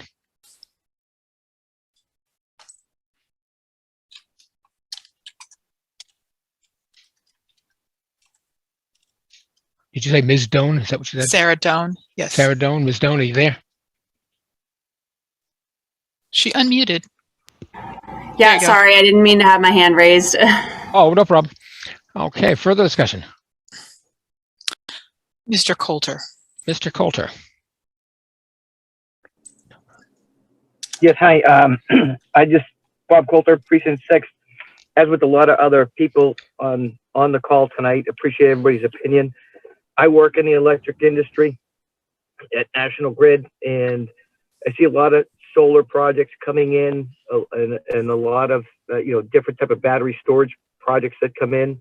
I greatly appreciate Noresco's input into this, and stating how much more those projects can cost. Sometimes it's even though you're striving to be energy efficient, to get to that point, there's additional costs associated with those projects. So I appreciate the town manager pointing that out multiple times. We have a boiler that needs to get replaced today. Believe me, I'd like to be energy efficient and move forward, but the cost of that relative to the cost of replacement in today's dollars aren't the same. So I just like to say that I'm in support of this amendment at this time. Thank you. Thank you. I will point out that we are trying to call on first-time speakers before we go back to people who want to speak again. Further discussion?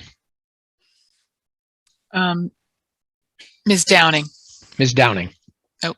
Nope. One moment. Oh, excuse No, me. no, it is Ms. Downing, but I'm unmuted somebody else. Oh, okay. Ms. Downing. Hi, thank you. I join the others in support of this article, and I especially want to remind this board of the things Mr. Stepler was saying, because if we think back to the library renovation project, and where we started off and thought it was going to cost $9 million and ended up costing close to $20 million. And much of that was due to triggering that building code. So while I think it's a laudable idea to say we would like to not commit ourselves to natural gas or fossil fuels with these boilers, as others have said, they need to get replaced, and people are getting hung up on that. And you have to know what you're asking for if you want the idealized view of, well, we want to bring these all up to code. We have Killam to replace to fix a lot of real issues.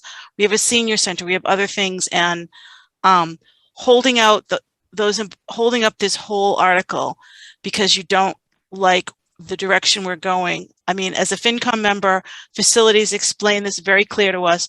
I heard him explain it again at FinCom. I've heard it explained here by the town manager. I've heard it explained by several building professionals. We can want the ideal situation, but it's not going to change the facts. So unless we want to start running into a library situation with all the other buildings with costs like that, I would urge you all to support this article. Thank you. Thank you. Further discussion? One moment. Thomas Wise. Mr. Wise. Good evening. Can you hear me? Yes. Great. Thank you. Tom Wise, Precinct 3, soon to be Precinct 4, school committee chair as well, although speaking on my own behalf here. I'm also speaking in behalf of this article. I think it just makes too much sense. Mr. Stepler, Mr. Arena have already outlined that. Mr. Horn has outlined that. Marianne Downing just hit a key point here as well. And, just looking at it from the boiler thing seems to be the one that's caught most people off guard a little bit. What we need to make sure we understand is the additional cost that goes with something else like a heat pump or another option. We briefly got a $6 million quote, a 4 times quote. That's just for the system. The retrofit would be significantly more than that and trigger other things. In briefly trading notes with Mr. Huggins, who does a wonderful job of keeping our systems in alignment and up and running, we'd be talking about duct work going through the schools, pretty massive changes. We might have to deal with other impacts to Parker at that point in time that could have, school housing issues for our students that we would have to figure out as well. This isn't something that can be done just very quickly either. If we do this kind of massive change, it would be a pretty large structural adjustment. So it's not even just about ADA or anything, which I fully support. It's about all of the adjustments that go with a massive change like this. And I think we just need to be conscious of that. We need to be aware of that and, do the right thing at the current time. If and when Killam comes up in the future discussions, we can have these other conversations about different types of systems. But for now, this is the right choice for what we do. It will save us money for the boiler operation at Parker. It will be reduced cost to operate it, as we've done in other places already. So please support this article.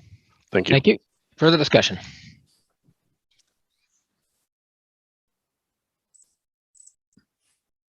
Linda Snow Doxer. Ms. Snowdoxer. Hi, Linda Snow Doxer, Precinct 1. Thank you so much for the opportunity to speak, and thank you to everyone who has added to this conversation. I felt like I understood the question when I came in, and I learned that I didn't understand all the nuances, and I've learned a lot from so much of what people have said. The question that keeps going through my head as I go back and forth on which vote I want to cast is, what is compelling the timing of this article? Is it necessary to renew the Noresco contract right now? Could Noresco do some more homework into these alternative energies? I too am concerned about just focusing on the heating of the buildings when our kids and our staff are sweltering once it gets warmer, and it is getting warmer more often. So I really appreciate all the input. I'm wondering if someone can speak to the timing of this and whether it could even be revisited at our town meeting in a month, well, less than a month now. Thank you very much. Mr. LaLachair. Thank you, Mr. Moderator. I did not consult with Noresco on this, but I just know if this article is not approved, we're going to owe them a back out fee. We will have all their hard work for future use, but the prices and the project as outlined will not be guaranteed past the first week or so of November. And although this is not urgent in the traditional sense, once we knew there was going to be a special town meeting, because initially in July because of the water tank, and then certainly because of the purchase of land, that timing was okay. You know, we could have written the RFP differently. Initially, if some members will recall, we were going to have a September town meeting, so that would have been an easy thing. Turns out it's a little bit more of a squeeze. So the only rush, if you will, from today is the quotes are good for another couple of weeks. The November warrant would not have worked out from that time frame. The November warrant's already been closed. In theory, if the quotes could be pushed forward, perhaps you could have a special within the November town meeting. But in that amount of time, there is no way that Noresco or anyone else is going to answer some of the larger questions that have been asked tonight. If the town, and I well understand the desire for sort of a more complete picture. If that's going to stand in the way of doing this work, I don't object to that. I just know that a future town meeting, and I don't think it can be November, I think next April, you're going to have to outline the scope of a project. How do you wish to approach it? Whether you want to go out to bid and what you want to learn. So for instance, you know, just to be simple, and in my knowledge, what is the electrification cost of all of our various buildings? I think that's a pretty big question. To ask. And I think it's going to take a significant amount of work to fashion an RFP or an RFQ, most likely an RFP, and then to come back with an answer. That the scope of that is going to be phenomenal. One of the advantages Noresco gave us for this project is their intimate knowledge of all the buildings and all the systems. That doesn't mean that we have to choose Noresco. If there's concern about that, you know, let the market dictate it, but it will not solve any of these issues in the near term. And again, I'm okay with that, but there's going to be some things pulled out of this project and put in the capital plan as priorities. Thank you. Further discussion? Ms. Gaffin. Ms. Gaffin.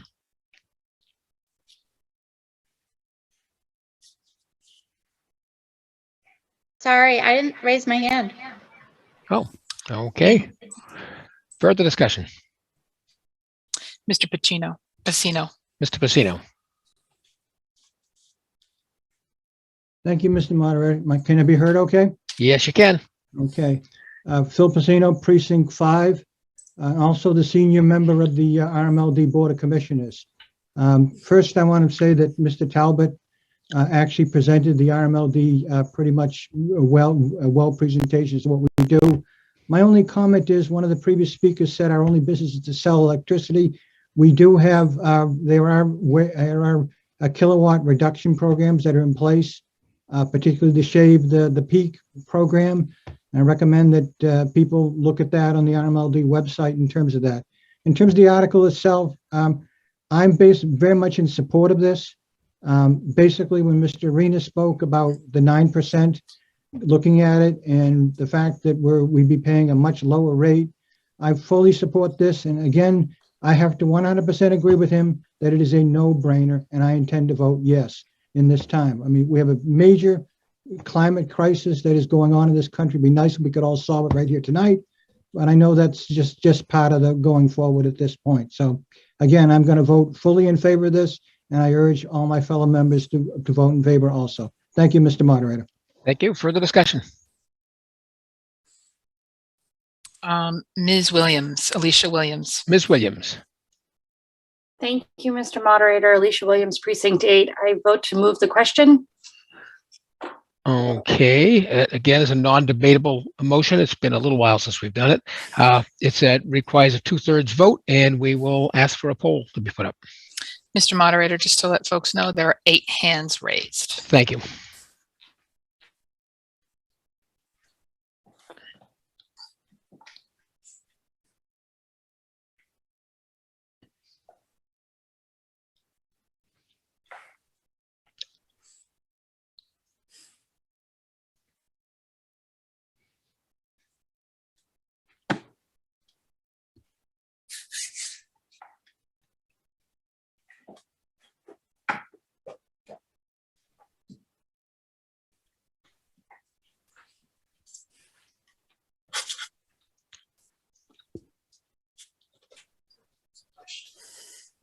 Ms. Williams.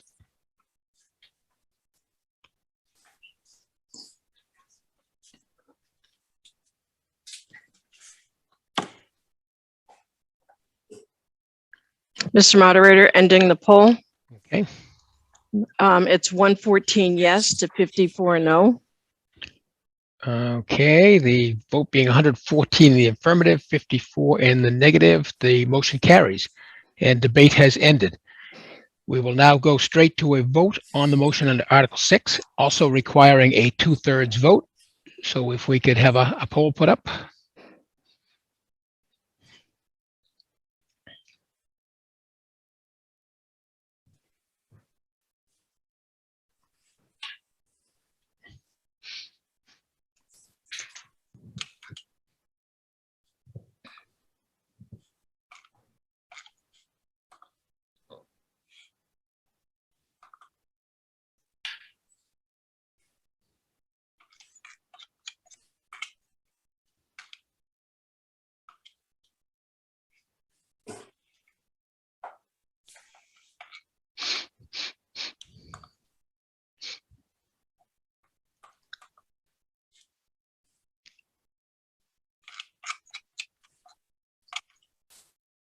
Mr. Moderator, ending the poll.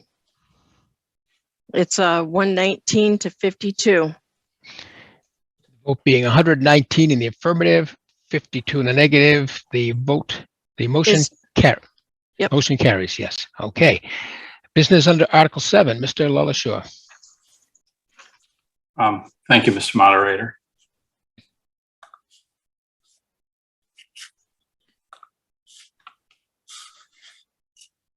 It's going to be a lot easier to do this in person one day. Can folks see the screen okay? Yes. Thank you. This article is also another debt authorization. This requests $2.5 million, and it is, just to be clear, additional debt authorized for the water tank project.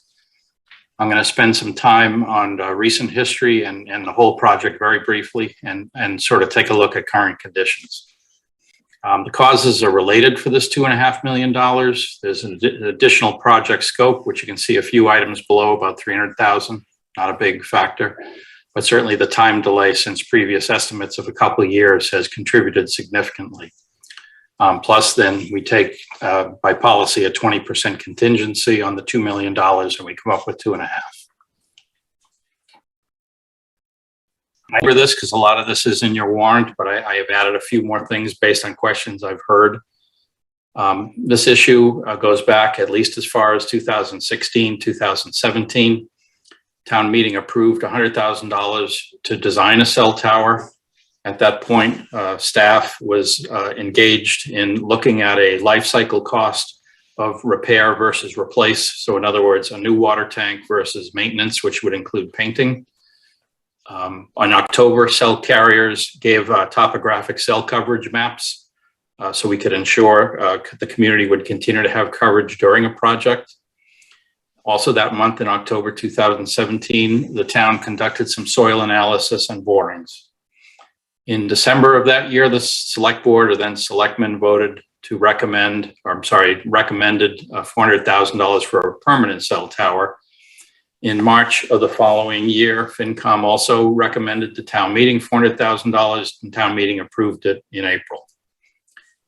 In November, we had a neighborhood meeting in the summer, and the neighbors, I'll say, were quite loud. It was a meeting I missed, but in November, after feedback from the neighbors, I asked that the funds be returned to town meeting, and instead asked for $100,000 just to be able to relocate our emergency equipment.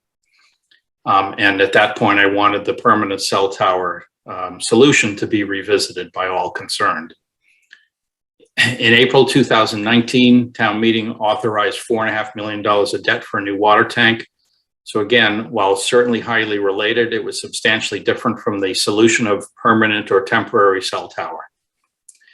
In December of 2019, a couple of years ago, we had an RFP due from the carriers to build a temporary structure, which was the request we had from the then select board, and no bid was received that was deemed responsive. The carriers were not interested in building a temporary structure. They preferred the permanent structure. And I should add that staff and the carriers had been meeting all along for several years on this. 2020, the first quarter, just before the pandemic became real in our area, we met again with the carriers, discussed their lack of bids, discussed how to move it forward. And then in the spring, we visited with the select board to ask them to give us some guidance on next steps. In the fall, the select board voted to let the town build a temporary structure for its equipment only. And I note that that was not yet funded, so we would have had to ask for funds. They also indicated a desire for an increased scope to include, for example, prep work on a possible neighborhood park, which we did. In 2021, in the spring, the select board voted to allow the cell carriers to build a temporary structure to house both town and cell carrier equipment, so we did not have to do that anymore. And we issued the RFP for the water tank. In July, again, this is July of this past summer, we estimated a total cost of about $6 million and noted to town council and others a need for a special town meeting. We opened the bids on August 26th. And using the bids and the contingency and related costs, we are now closer to $7 million for a project. And the $6 million and the $7 million were certainly highly discussed at select board meetings. And the current status, you got a nice picture from inside, and I'll have a few more.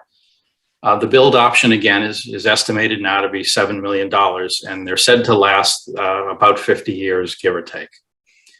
The paint option, we did get a quote, I want to say 3, 4, 5 weeks ago, and the paint option will cost $2 million to paint, plus other costs, which I've listed. I'll read them: engineering costs, pit seam and welding repairs, repairs to the catwalk, repairs to structurally deficient items, standoff for cell carriers. I don't think we'd need that. Civil and site work, trees and soil. I don't think we'd need too much of that. And water main improvements. And the estimate came in around $2.5 million, but I have to tell you, that's really back of the envelope kind of math. Plus then, if we did go the paint option, 2 points. One, as you'll see from the pictures, how long could we maintain the water tank? You know, perhaps for one cycle of 10 or 12 years, perhaps not. And importantly, every 10 or 12 years, we would have to go through this process of relocating both carriers and the town's cell equipment. I should also point out that bond counsel has discussed the debt issue we've authorized, and that said it would not be allowed for the paint option. It could be repurposed for other things, you know, potentially outside water department. The build option was reviewed by a number of boards in this town and one in the state: CPDC, PBC, and the select board in Reading, and then the Mass DEP has reviewed that for the site. First of all, these photos are absolutely not to scale, so it's not that a new one would be smaller, but these are the best pictures I could find of an example. The one on the right is what the new structure will look like, again, not to size. The one on the left is the current structure. Some of the challenges of the one on the top, in addition to water quality that you'll see, is this is at the top. This is where the cell carriers and the town equipment is. OSHA has taken a dim look on some of the situation and conditions we have up there from a safety standpoint. It is very challenging for staff of either the carriers or town staff to maneuver up there. And you can see down below in this setup, there's quite a lot of external wires, which would be hidden with the new format for what that's worth. Here's some inside the tank pictures from just within the last month. They pretty much speak for themselves. So again, a painting solution could buy us some time. It's just impossible. I've asked our engineers and they're just not willing to say how much time you'd buy, but clearly this is not the condition of a tank that you'd want to have in this state for very much longer. I want to highlight early, FinCom can discuss their recommendation, but they did propose to fund $500,000 of this with water reserves. The balance is about $6 million in the Water Reserve Enterprise Fund.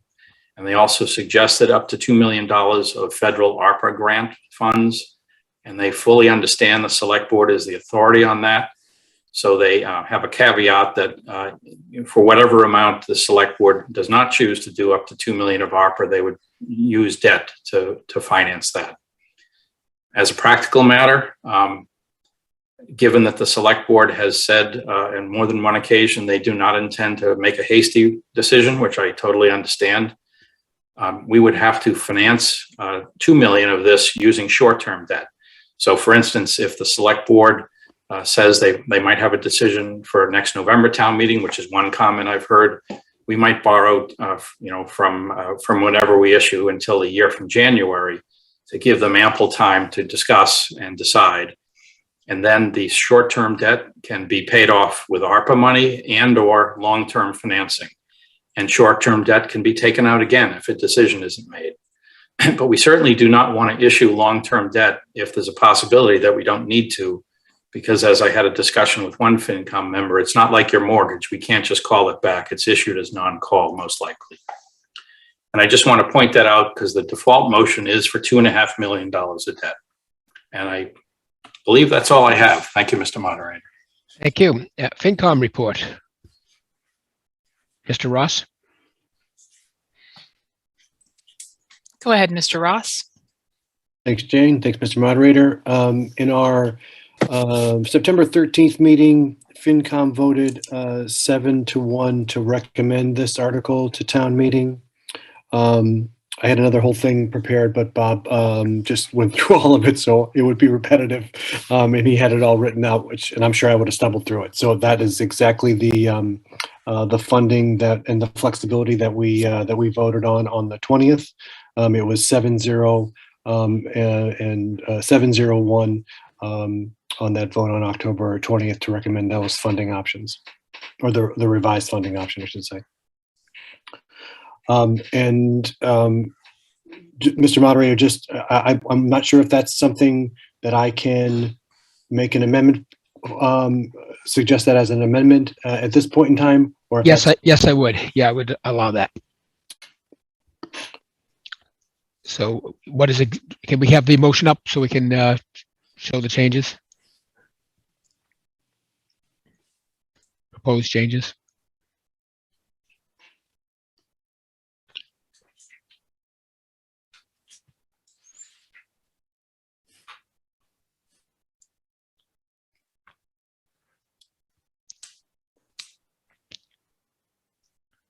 So what is your amendment exactly? Okay.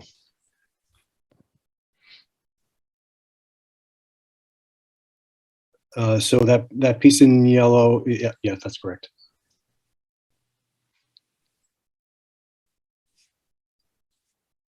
Okay, is that your proposed amendment? Okay, thank you. That is, Okay, yes. is there a second on that? Second, thank you. Mr. Ross, are you complete or do you have more to say?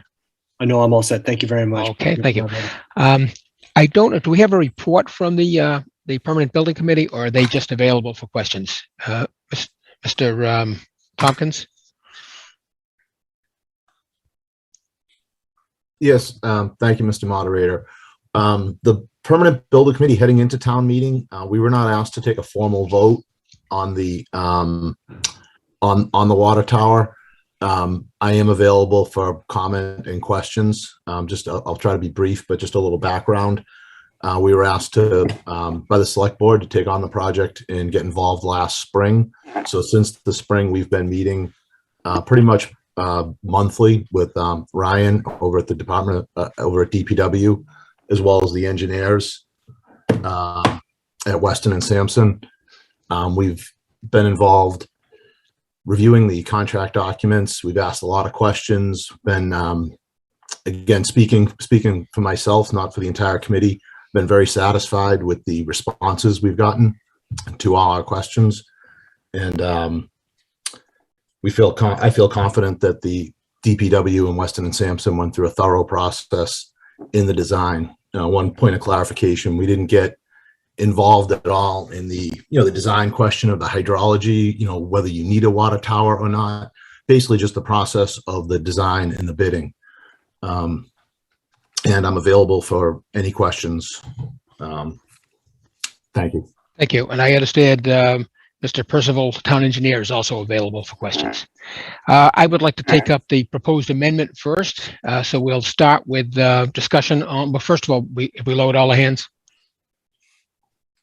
Yes, sir. Okay, so now we will start on the proposed amendment on the funding. Okay, we have Jackie McCarthy. Ms. McCarthy. Hi, can you hear me, Mr. Moderator? Yes, I can. Okay, thank you. Jackie McCarthy, Precinct 7. Got a lot to cover. I'll try to get through this. We are in the neighborhood near this tank. I have 3 main points, but first I'd like to talk about some issues of our viewpoint with respect. Ms. McCarthy, are we talking about the proposed amendment? That's what's on the floor right now. Yeah, I mean, I'd like I had provided a presentation that I think the town clerk submitted to the town meeting members, but with respect to this amendment, I would respectfully request that we vote against it to allow for a complete discussion of the long history of this and some of the discussion about uses of ARPA funding and alternatives. So I request, I'm planning to vote against the amendment, and I hope others do too. Thank you very much. Further discussion on the proposed amendment. Mr. Manganello. Mr. Manganello. Thank you, Mr. Moderator. Gaetano Manganello, Precinct 2. One question before I make my comment. The Water Reserve Fund, I see we're using 500,000. I understand we have around 5 million in that fund. Can we appropriate more from the Water Reserve Fund, or is there a minimum threshold we need to carry in that fund and borrow less? Is that an option? Mr. LaLacheur. Thank you, Mr. Moderator. We have about $6 million as certified by the state. Honestly, we think it's higher. We think they've made a mistake, but that would only be better news. There is no technical or legal limit in terms of how much we could use. A rule of thumb that we've used generally is that 50% of the operating budget should be held in reserves. It is not difficult at all to see $1 million and $2 million problems crop up mid-year. Many years ago, before I was here, maybe 20 years ago, there was such a problem. There were not adequate reserves, and the only solution it was to raise water and sewer rates mid-year, which is not desirable for anyone. So I would suggest that $3.5 to $4 million be left, but that would leave almost $2 million technically to be used. But I should add that every year, as long as I can recall, the select board, while they set the water and sewer rates, have used water and sewer reserves to offset some of the cost. And, they do this in a way that is somewhat similar to FinCom using free cash. There's almost an implicit assumption that there'll be a certain amount available to help ratepayers offset costs. And to the extent that if one year you go from using 700,000 reserves to 0 the next year, that alone would be a significant increase with nothing else changing. That would be a 10% increase in water rates. So although there might be $2 million from a safety standpoint to be used, I'd probably want to set another $1 million aside just for the board to be able to use in juggling rates for the near term. I hope that answers your question. No, thank you, Bob. It does. So with that said, I think we would have, from quick math here, and I was trying to follow along. If there was an additional 2 million beyond the 500,000, but you think $1 million of that should be held for rate offsetting, it would seem that we would have an additional $1 million that we could appropriate safely. I would say a total of $1 million, so an additional 500,000 to the 500,000 on the floor, respectfully. Yeah. Okay. So I would make a friendly amendment to update that to $1 million and reduce another 500,000 from the 2 million. Okay, so it's actually a votable amendment. So you want to increase the 500,000 to 1 million, and lower what we borrow to $1.5 million, and lower the other one to $1.5 million. Okay, do we have that one upgraded too? Yes. Okay, good. All right. So now discussion will turn to the amendment to the proposed amendment. Is there further discussion on that? The amendment to the proposed amendment? Yes. Debate on the proposed amendment to the proposed amendment. All right, we have Mr. Jackalone. Mr. Jackalone? Michael Giacalone, Precinct 5. Maybe I somehow confused myself, but at the beginning, I thought that it was being changed to a $2 million grant. Now it's saying we're going to be borrowing money. Is this just wordsmithing here that we can still get this grant, which is supposed to be, my understanding, free money then, that we don't have to pay back? Mr. LeLacheur? Thank you, Mr. Moderator. The $2 million, or the now revised $1.5 million, the Finance Committee requested, and town meeting could request of the Select Board to use ARPA funds. But it is fully a Select Board decision, and the language would allow for the fact that the Select Board can vote whatever they want, and if they do not support that full amount, that the rest would be debt, including all of it could be debt if they support none of it. So it's not a decision that town meeting can make. It's just a recommendation that, if you will, town meeting can give. Okay. Further discussion on that proposed amendment to the amendment. Mr. Ensminger. Mr. Ensminger. Thank you, Mr. Moderator. Dan Ensminger, Precinct 7. I support this amendment, Mr. Mangiano. I think it actually goes beyond what I had proposed, and I am withdrawing the amendment that I submitted in favor of either the amendment that the town manager put forward or this one, whichever prevails. This takes the burden off the taxpayer. I believe the Select Board should carefully consider using ARPA money for this to continue to take that burden off the taxpayer. And this is a good solution. This tank should be replaced. We shouldn't kick it down the road 10 years. And I think this is the way to do it with this amendment. Thank you. Thank you. Further discussion on the proposed amendment to the proposed amendment. One moment. Mr. Doxer. Mr. Doxer. Thank you, Mr. Moderator. Mark Doxer, Precinct 1, member of the Select Board. I want to speak for the $500,000, but against the $1 million. Bob, thanks for kind of outlining some of the potential uses of the reserves. The Select Board does use it for trying to kind of minimize increases that have to take place in water and sewer. The reason I don't want to go much higher is because the town has very old infrastructure. And although in the past it may have been $1 million or $2 million kinds of issues for emergencies and whatnot, things are old. They're all going to need to get replaced. And the reserves, I think, are there to do that. Now, can I tell you the number is exactly 5 million that's needed, or 5.5 or 4.5? No. But I think using $500,000 is a good balance that still leaves us in a position to handle most anything I don't want to say everything, most anything that would come down the road. So I'm speaking against the $1 million out of water reserves, but in favor of the 500,000. Thank you. Thank you. Further discussion?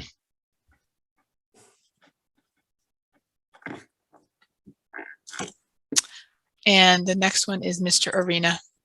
Mr. Arena. Thank you, Mr. Moderator. Bob, could you repeat what you had said earlier, that these numbers would, that the select board would have final authority on these? These are, in that sense, more instructional. Is that correct? Mr. LaLachère? Thank you, Mr. Moderator. This is all new territory for all of us, so I'll do the best I can.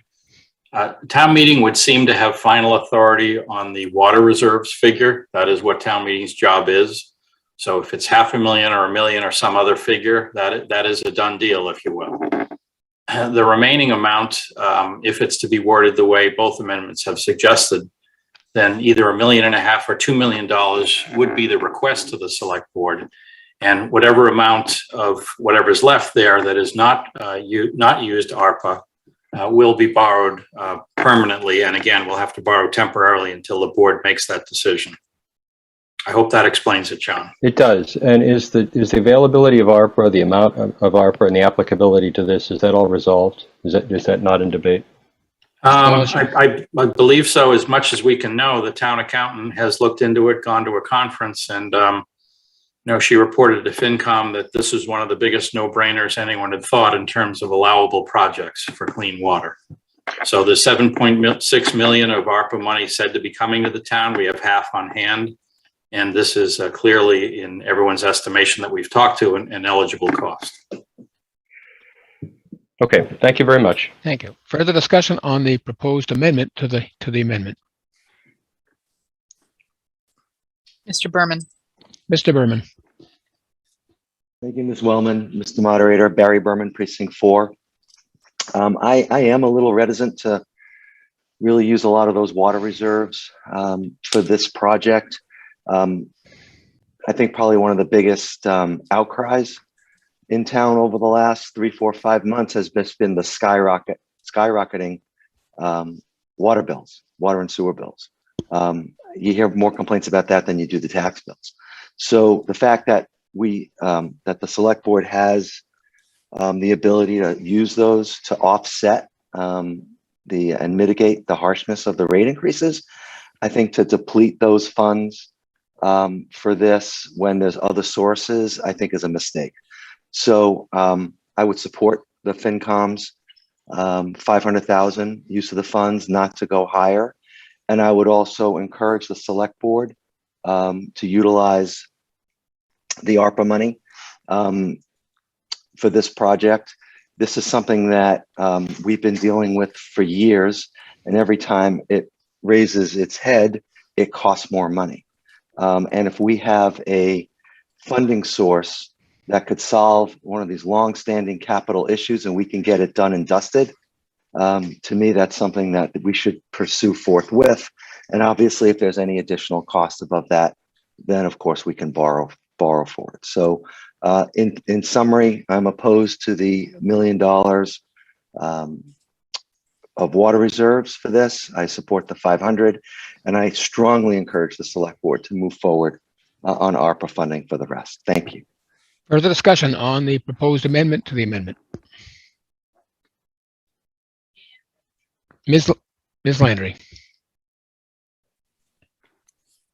Thank you very much, Mr. Moderator. Ann Landry, Precinct 5. I'm having a little bit of trouble understanding what the amendment is here. Is there any language below the word new that is not visible? Mr. LaLachère? No, that's all been moved up to this portion. So let me see.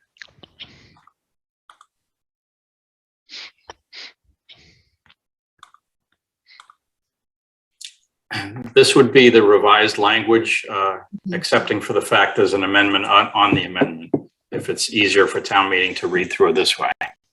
Okay, thank you. I think one other piece that has me confused, and in the final piece where it says provided, however, that any amount borrowed / appropriated / transferred from water reserves. I wonder if we want to say appropriated or transferred from water reserves or borrowed, because otherwise it looks like we're saying borrowed from water reserves. And my understanding from what you said, Bob, is that the idea is more whether it's appropriated or transferred from water reserves or borrowed.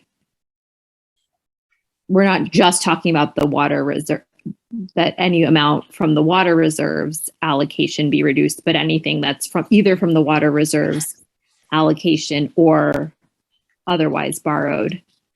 Is that? Mr. LaLachère? Thank you, Mr. Moderator. I would ask town council, this was their suggestion. I believe the slash is meant to be read or, but I'd ask for town council to clarify. Do we have a clarification from Mr. Miaris? I'll give it a try. Okay, so yes, the word slash is intended to mean or, and Ms. Landry is absolutely correct that it would be clearer if we used or. But she's also made another point, which is that it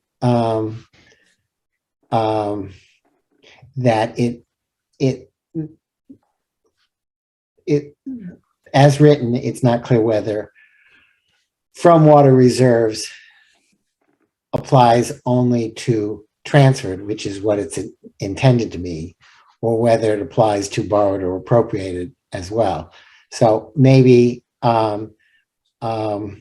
we should just flip the order and say transferred from water reserves, comma, appropriated or borrowed. And the language above looks like in the first part of the motion, it looks like shall be transferred and appropriated from water reserves. So I don't know if the transferred and appropriated is with respect to water reserves, and then otherwise it's borrowed.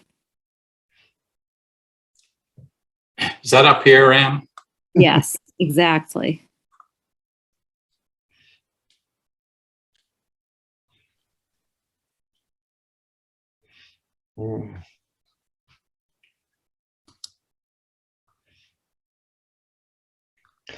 Well, this is a point about which municipal lawyers will can debate for hours, whether you transfer money from a reserve account and then appropriate it, or whether the transfer language by itself is fine. If you want to get rid of and appropriated there to make it clear that this is just a transfer, and then I think you can probably get rid of it down below as well. So you say transferred from water reserves or borrowed be reduced. How's that? That makes it clear to me. Okay. I was previously confused, so thank you. Okay. So Bob, at the little part and provided, you can get rid of after water reserves, get rid of the comma and the appropriated, and just say transferred from water reserves or borrowed. So Mr. Moderator, I'd ask if these are all accepted as friendly amendments. Yes, I will ask that, and I will ask if there are any objections to taking those as the original main motion. If you have an objection to all of these recent changes that Ms. Landry is proposing, please put it in the chat. Otherwise, we will accept them as part of the main motion. Not appearing? Do you see any? No. Okay. Okay. And Mr. Ross says that he's accepted it. He was the one who made the motion. Okay. Then we will continue on. All right. Mr. Ventura. Hi, Mark Ventura, Precinct 2.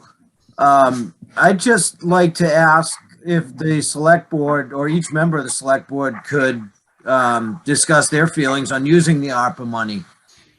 It seems like there's I believe it was maybe Mr. Berman that spoke up. This is a way to get this off the table, done And I'm just wondering the chances of using that money, and I apologize, my dog is barking, so I'll go back. Okay, do any of the select board members want to comment on that? Mr. Haley? Thank you, Mr. Moderator. For me,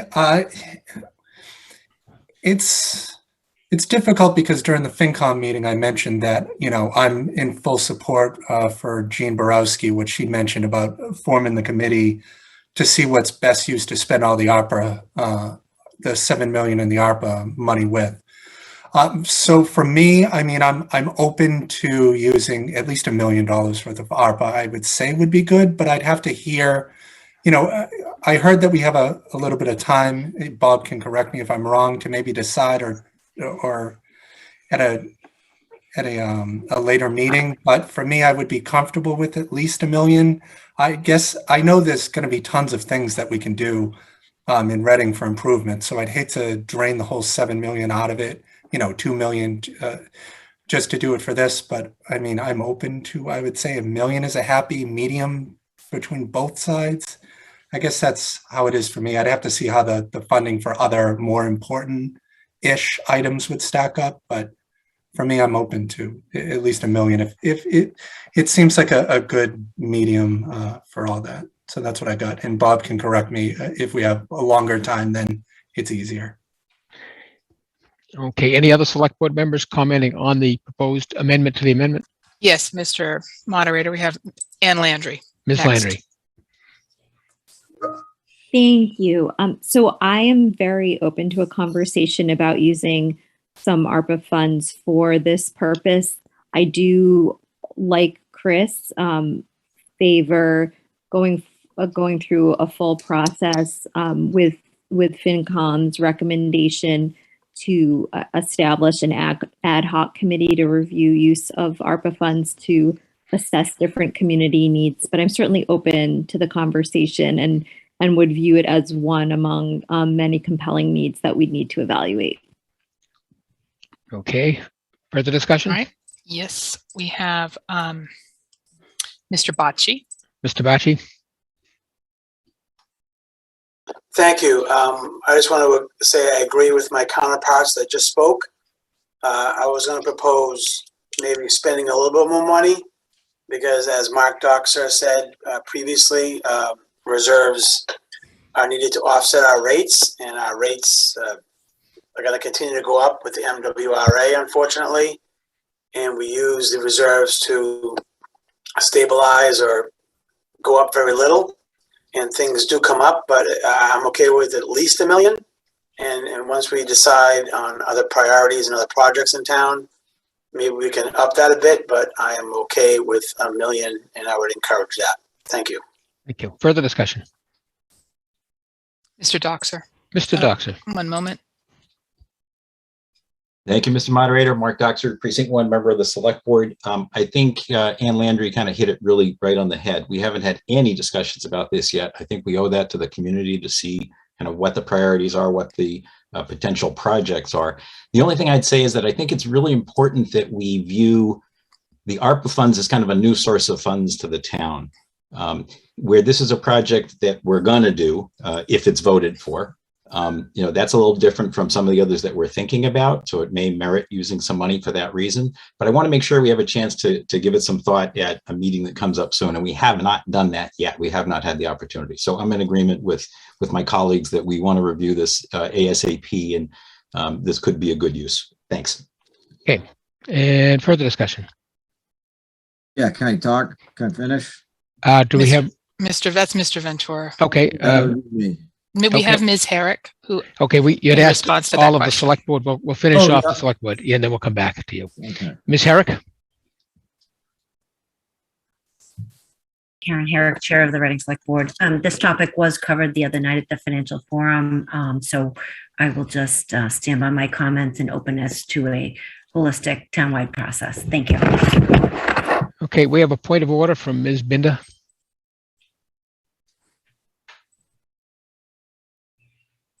Go ahead, Ms. Binda. Thank you very much. I have a question regarding what is going on in the chat. There was a comment, where is it? From Town Clerk Jem asking that, I'm losing it now, to not use the chat for debating, for bringing up points of debate. I think I can't find it now. It's been erased, but I have a screenshot of it. And there was a comment earlier by the gentleman who made the Norelco presentation about him seeing questions in the chat.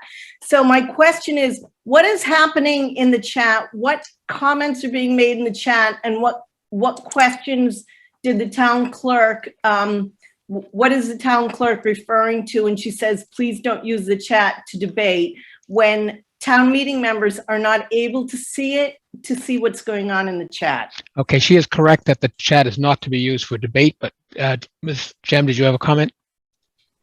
So I stated not to use the chat as a debate, as town meeting members are typing information in the chat when they're not being recognized.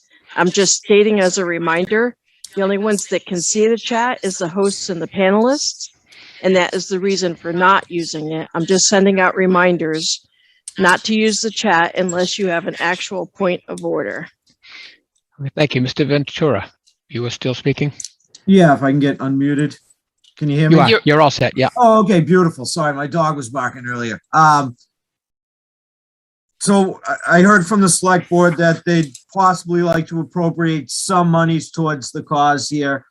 You know, I think there was discussion of using that money for a land grab, you know, earlier on.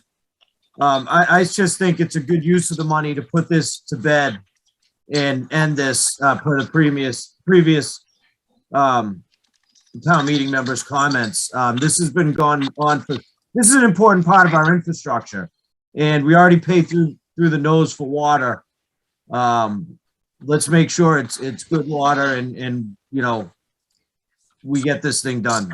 I think we should move forward with this. Okay, was further debate on the proposed amendment to the amendment? Mr. Brown. Mr. Brown. Hello. Hi. I'm in favor of the $500,000 and not the 1 million. Just this week, they had to do an emergency repair on John Street or Walker's Brook Drive, as you know it. And we have no other source. This is the only source that we have that. And somebody mentioned earlier, some of our pipes in town go back to over 100 years. And who knows when they're going to bust. So I would like to be able to fix them without no way of coming back to town meeting to do that. And that's the purpose of the reserve fund. Thank you. Thank you. Further discussion on the proposed amendment to the amendment? Mr. Reichart. Mr. Reichart.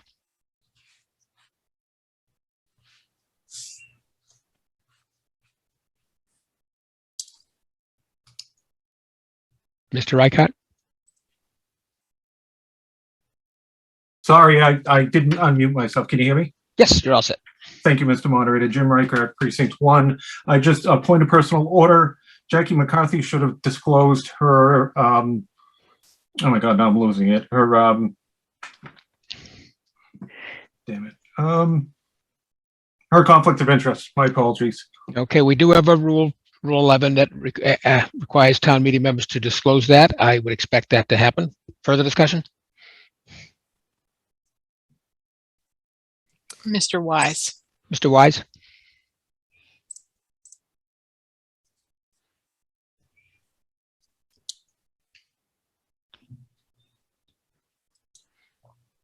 Mr. Wise? Sorry, can you hear me now, Alan? Apologies. No problem. You're all set. Yeah, Tom Wise, Precinct 3. I just want to clarify the last paragraph in the motion here versus the intent that I thought I understood from FinCom at their FinCom meeting. The paragraph seems to imply that all of the money could be appropriated from ARPA versus what I had understood was 500,000 or a million as is currently written would be from water reserves, period, and then the rest could be appropriated from ARPA. So is that intent right? And was it town council that suggested that it all should be coming potentially from ARPA as opposed to the limited amount that's not water reserves? Did that question make sense? Mr. LaLachère? Well, perhaps town council can respond. Mr. Biaris? So here's the deal. Even as we speak, the legislature is considering legislation that may very well affect how we can use the ARPA funds. Today, the House proposed a significant reduction in funding for infrastructure project, water and sewer infrastructure projects. So, you know, part of this is that we don't know how much money is going to be available to the town for sure, and what restrictions will be placed on it.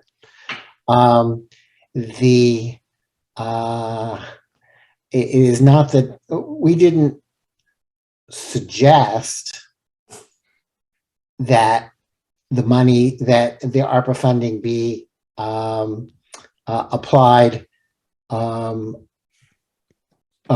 to both the borrowing and the transfer. We merely stated that the language here would allow both. If you don't want both, then an additional change to the language should be suggested. Further discussion? Can I go, Alan, on top of that then? Yep. So then I would suggest, to align with what I heard from FinCom, to strike the any amount, the part that says transferred from water reserves, and just leave the borrowed amount being the amount that could be funding ARPA. Did we not do that already, or am I? Bob just did that just now. Oh, we did. Okay, sorry. Mr. Ross, is that amenable to your motion? Mr. Ross? Accepted. Okay, I would also ask in the chat, are there anyone who would object to making that as part of the original main motion? Not appearing, it'll be considered part of the main motion. We are back to discussing the proposed amendment to the amendment. Further discussion? Okay. One moment. Mr. Sylvester? Mr. Sylvester. Hi, Paul Sylvester, Precinct 3. I have a question about the source of funds in the water reserve fund. Where does that money come from? Do we have a response? Mr. LaLachère. Thank you, Mr. Moderator. It's a close cousin to free cash, which is in the general fund. It's, if you will, like retained earnings. There's always been a balance since I started. It's grown over time. It's a product of selling more water than you may have budgeted and spending less money than you may have budgeted. You all set, Mr. Sylvester? Thank you. Yep. I wanted to comment that we need to not lose sight of the fact that we're debating extra funds. We've already approved something on the order of, between $4 and $5 million. And if we look at what's going on here, we've talked about old infrastructure and whatever. Well, this water tower, this water tank is old infrastructure. So if not using some extra funds for that, what else is the purpose of that? I mean, yes, rate reduction is important to us all, and but I think the change to the $1 million is still relatively conservative, but gives us a little further break on the beleaguered taxpayers in town by borrowing less for the amount. So I'm in favor of this amendment to the amendment. Okay, thank you. Further discussion? Thank you, Mr. Moderator. James Bonazzoli. Mr. Bonazzoli. Thank you, Mr. Moderator. Move the question. Okay, are you moving it on the proposed amendment? I'd love to do it on all of it, but I'll go with whatever you prefer. Well, you can do whatever you want. I will point out, if you're moving it on the entire amount, there are at least 6 non-members who have asked to speak. They have to wait till all town meeting members are done, but this would preclude that. Just wanted to let you know, but you can still do whatever motion you want. I'd like to move on the entire motion, please. Okay, we have a motion to end debate on the entire motion. This requires a 2/3 vote. Could we have a poll put up?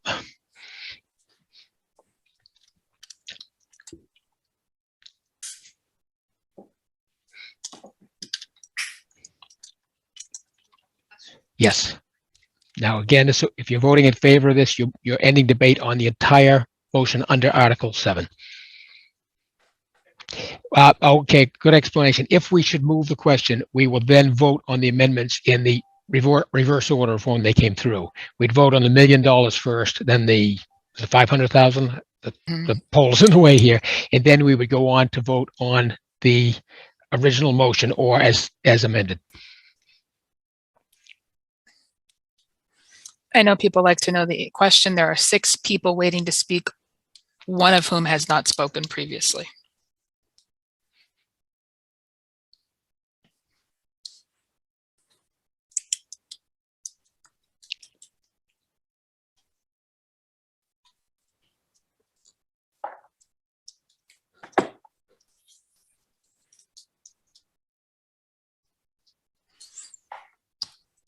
The motion is to move the entire question.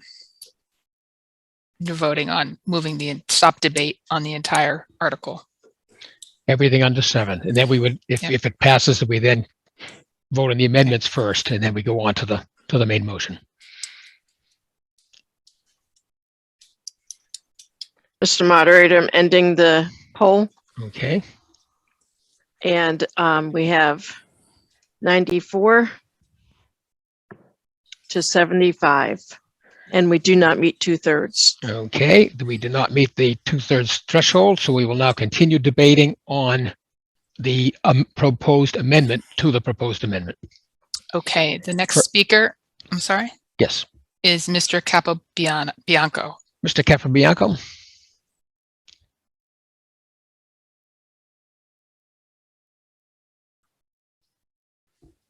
Mr. Capobianco. He was having some technical difficulties earlier. He updated his Zoom client, so he might need.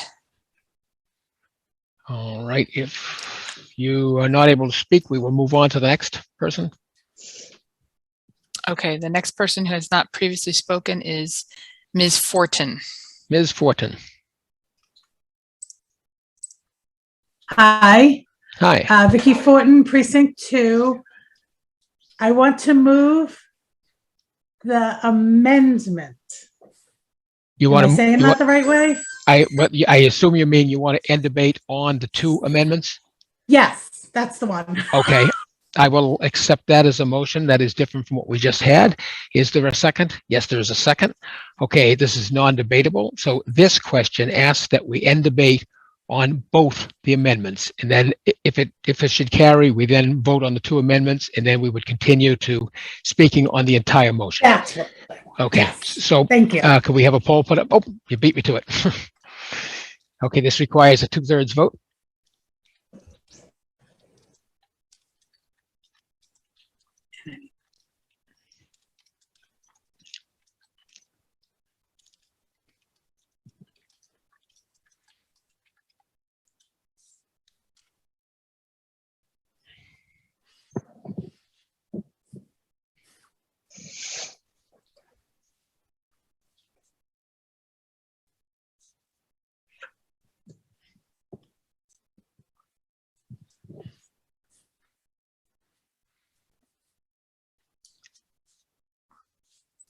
Mr. Moderator, ending the poll, Okay, and it's 143 to 24, and we meet 2/3. Okay, the vote being 143 in the affirmative, 24 in the negative, the motion carries, and debate is ended on both amendments. So we will now take them in the reverse order that they were brought up. The first one is to change the amount to $1 million.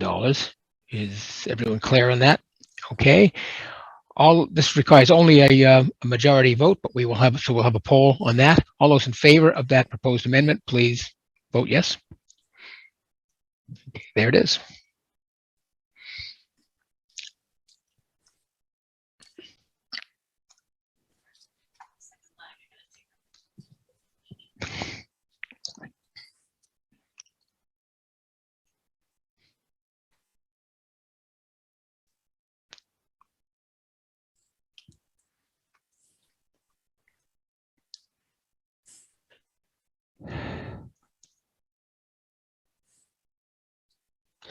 While we're voting, I will answer that question. This is amendments to anything only require a majority vote. We will need a 2/3 vote on the final. We had a question, why is this not a 2/3 vote on the proposed amendment? Because it's debt authorization. The proposed amendment only requires the majority vote. As I said, when we get to the final vote, that would require 2/3. Mr. Moderator, ending the poll. Okay. We have 77 yes and 89 no. 77 yes and 89 no. So the amendment to the amendment does not carry. And now we will proceed to the amendment, which puts the number at 500,000, if I'm not mistaken. Have we got that? Yep. So the original amendment, and we'll have a poll for that.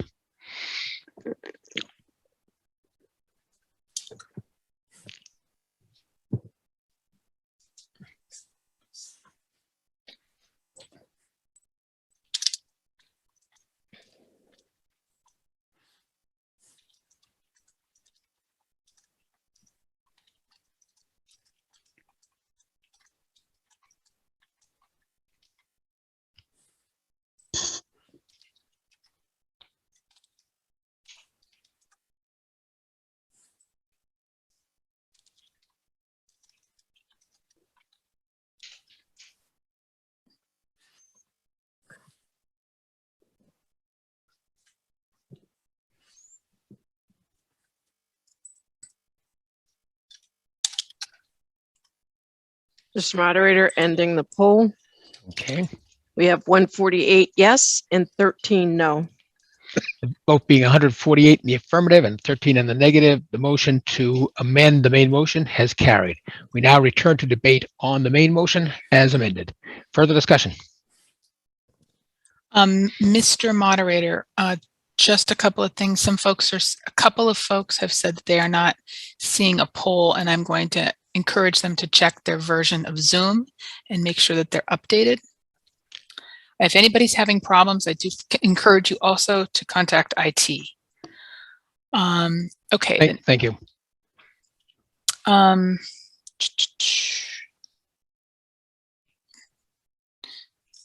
Trying to find those who have not previously spoken on this article. Alicia Williams. Ms. Williams. No, I'm sorry, that was an old hand. Okay. An old hand. We have a few. Okay, thank you. Okay.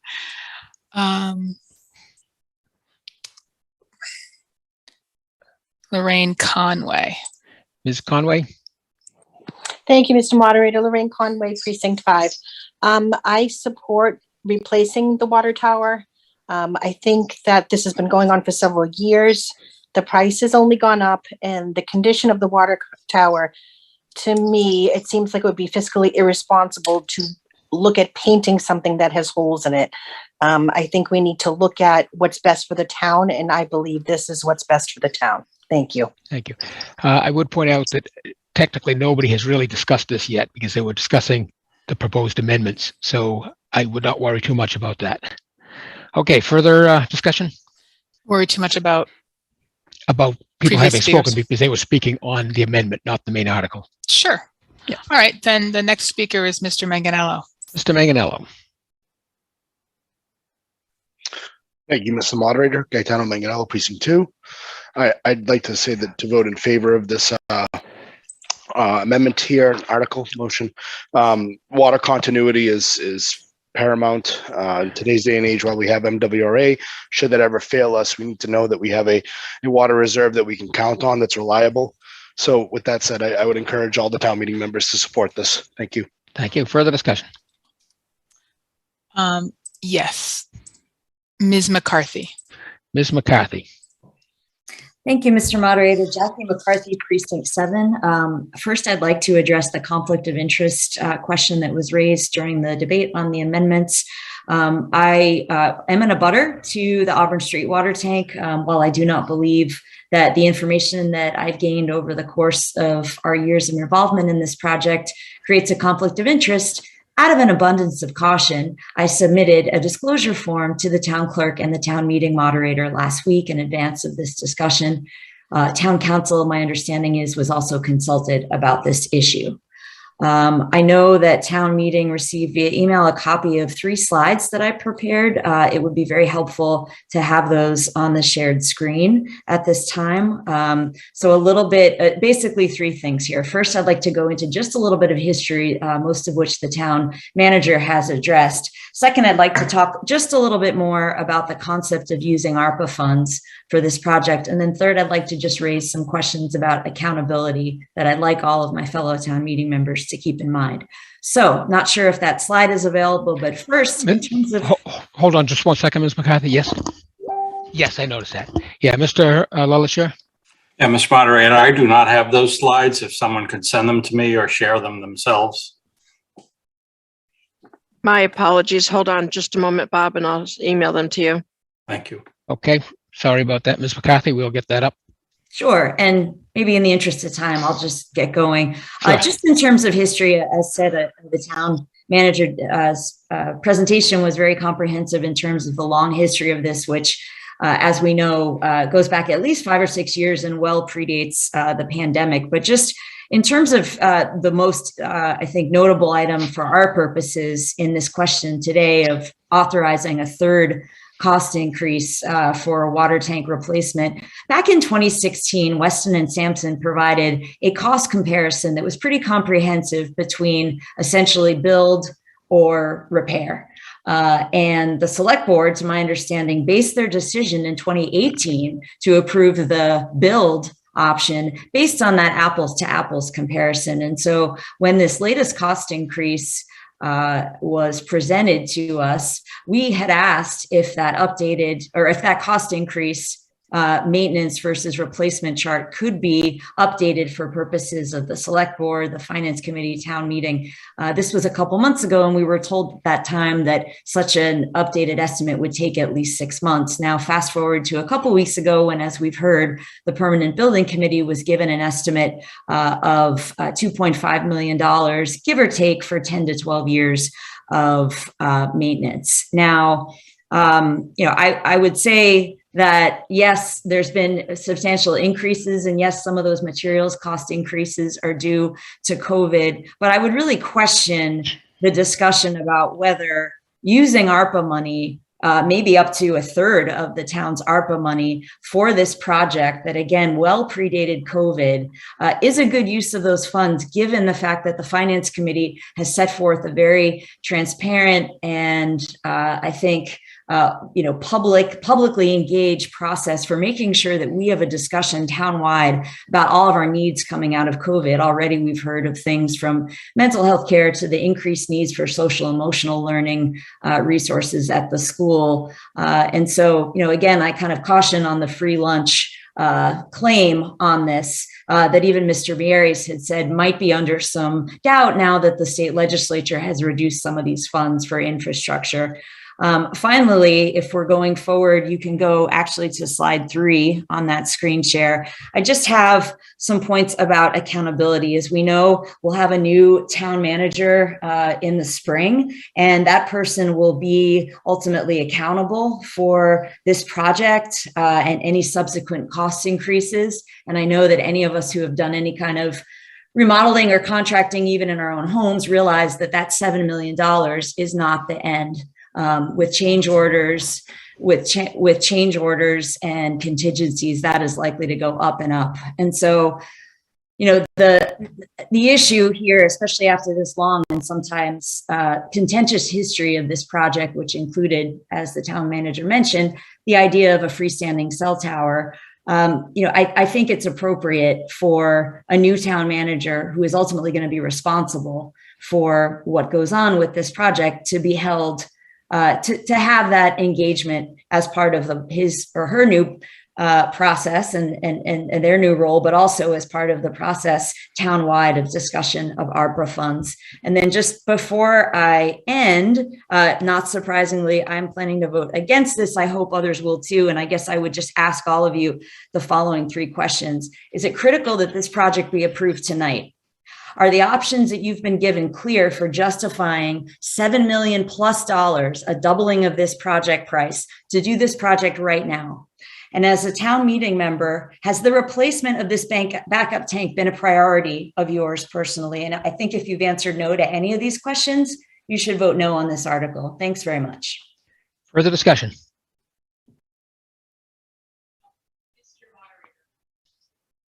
Mr. Moderator, Mr. Capobianco is having issues with his microphone, and so he put his question in the chat at my request. Oh, okay.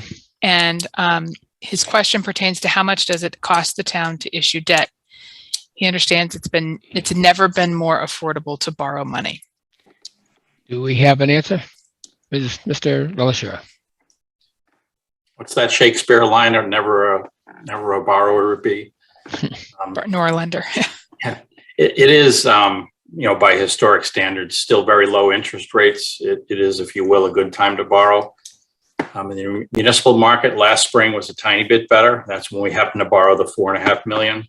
It's not significantly worse now, but of course it's impossible to know what the future holds. Okay. All right. Ms. Landry. Ms. Landry.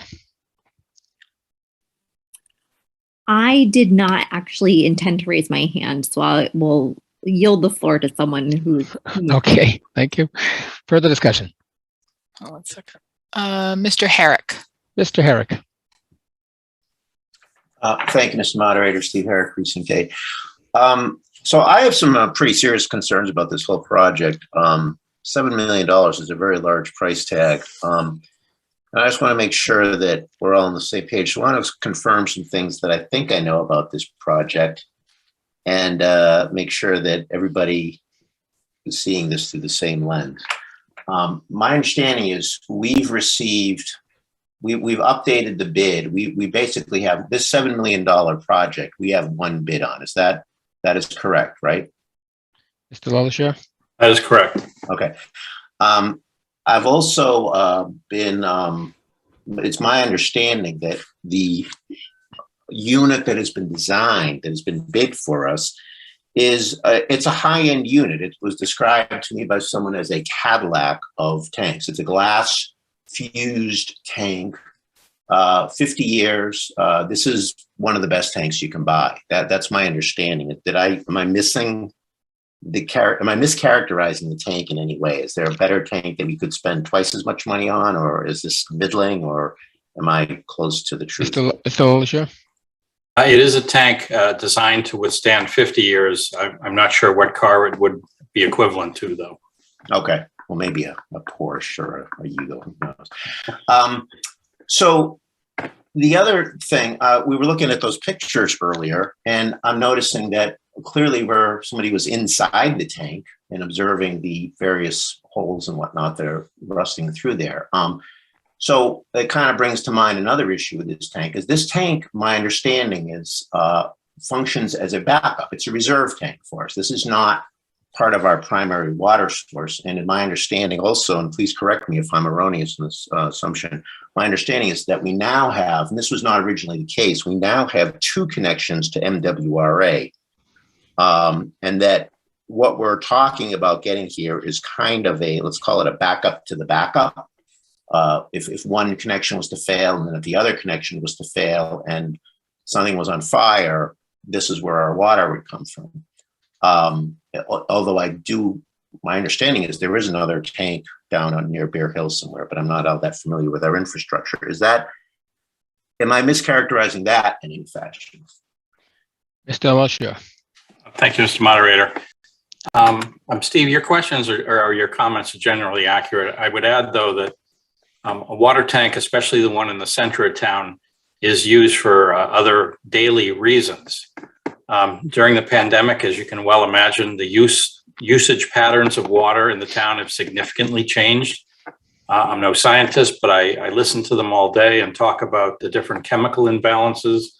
So as part of the water distribution system, the water tank in the center of town does play a key role, in addition to doing the things you mentioned.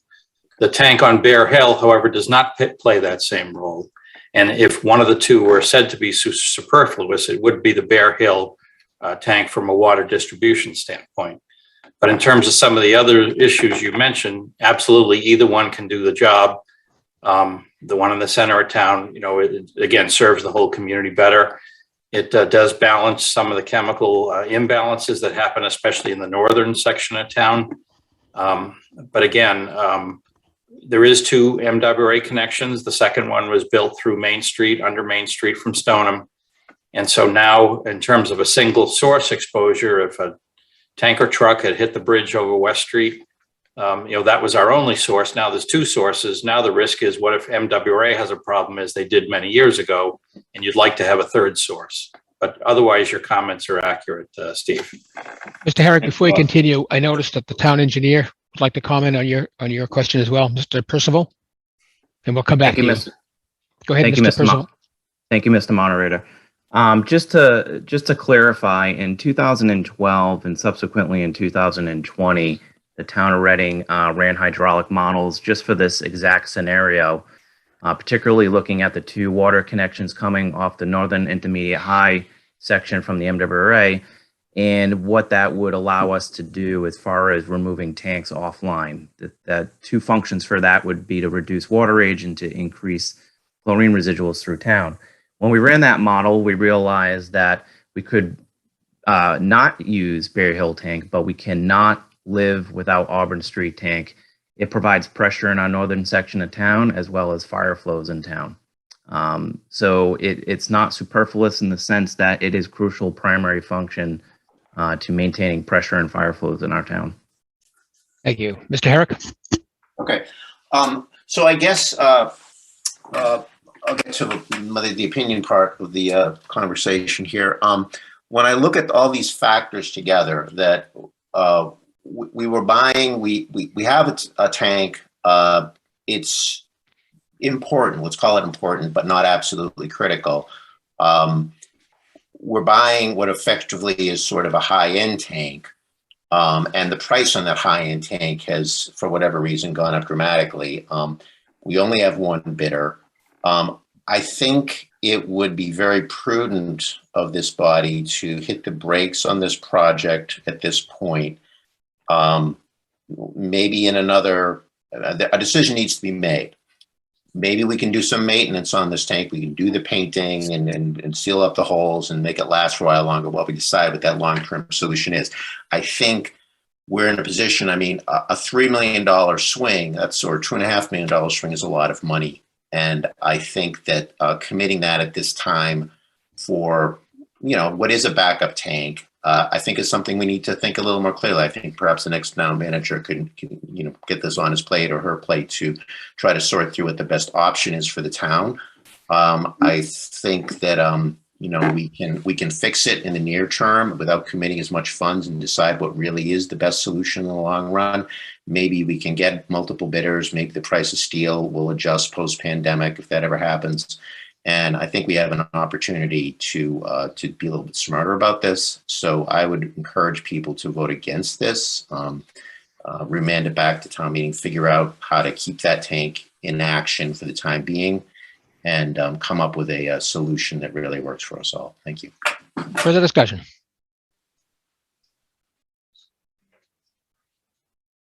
Mr. Brown? Mr. Brown? Thank you. One thing, there are 2 Bear Hills. There's a Bear Hill in Reading, there's a Bear Hill in Stoneham, which feeds that loop. I think you people have to keep in mind even though we have, and I'm sure Mr. Percival will correct me if I'm wrong, even though we do have a rather large, I think it's 30 or 36-inch main coming into the town of Reading, our system is now backwards. When the original tower was built, all the big lines were up there, and now you're trying to push back through from 4, 6, and 8-inch line back to the water tower. It will not work. We would have been into this whole thing done with had it not been for some of the Board of Selectmen and the present neighbors up here. Thank you. Thank you. We have a point of order in the chat. We should try to end this once and for all. Is Ms. McCarthy is available? Somebody is asking about another potential conflict that she has concerning Mr. Delaney. And you may have already disclosed this, but if you want to make another disclosure, I will let you do that at this time. Ms. McCarthy?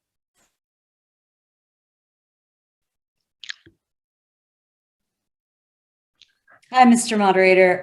Jackie McCarthy, Precinct 7. What is the question with respect to Mr. Delaney, who is my husband?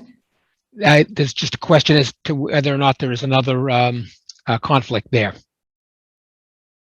I personally I don't know, don't understand any. I mean, he's not an elected official. He has been quite active at the various boards and committees across town that have considered this. But since he is not an elected official, there was no conflict of interest filing to be made. Okay, that's fine. The question was asked. I thought I would give you the chance to answer.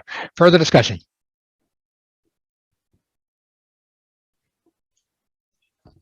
Mr. Doxer? Thank you, Mr. Moderator. Mark Doxer, Precinct 1 and member of the Select Board. I was one of the Select Board members who abstained from the vote on this article when it came to the Select Board. And the reason was that at that time, we did not have information on what it would cost to paint and repair the tank and do a number of alterations.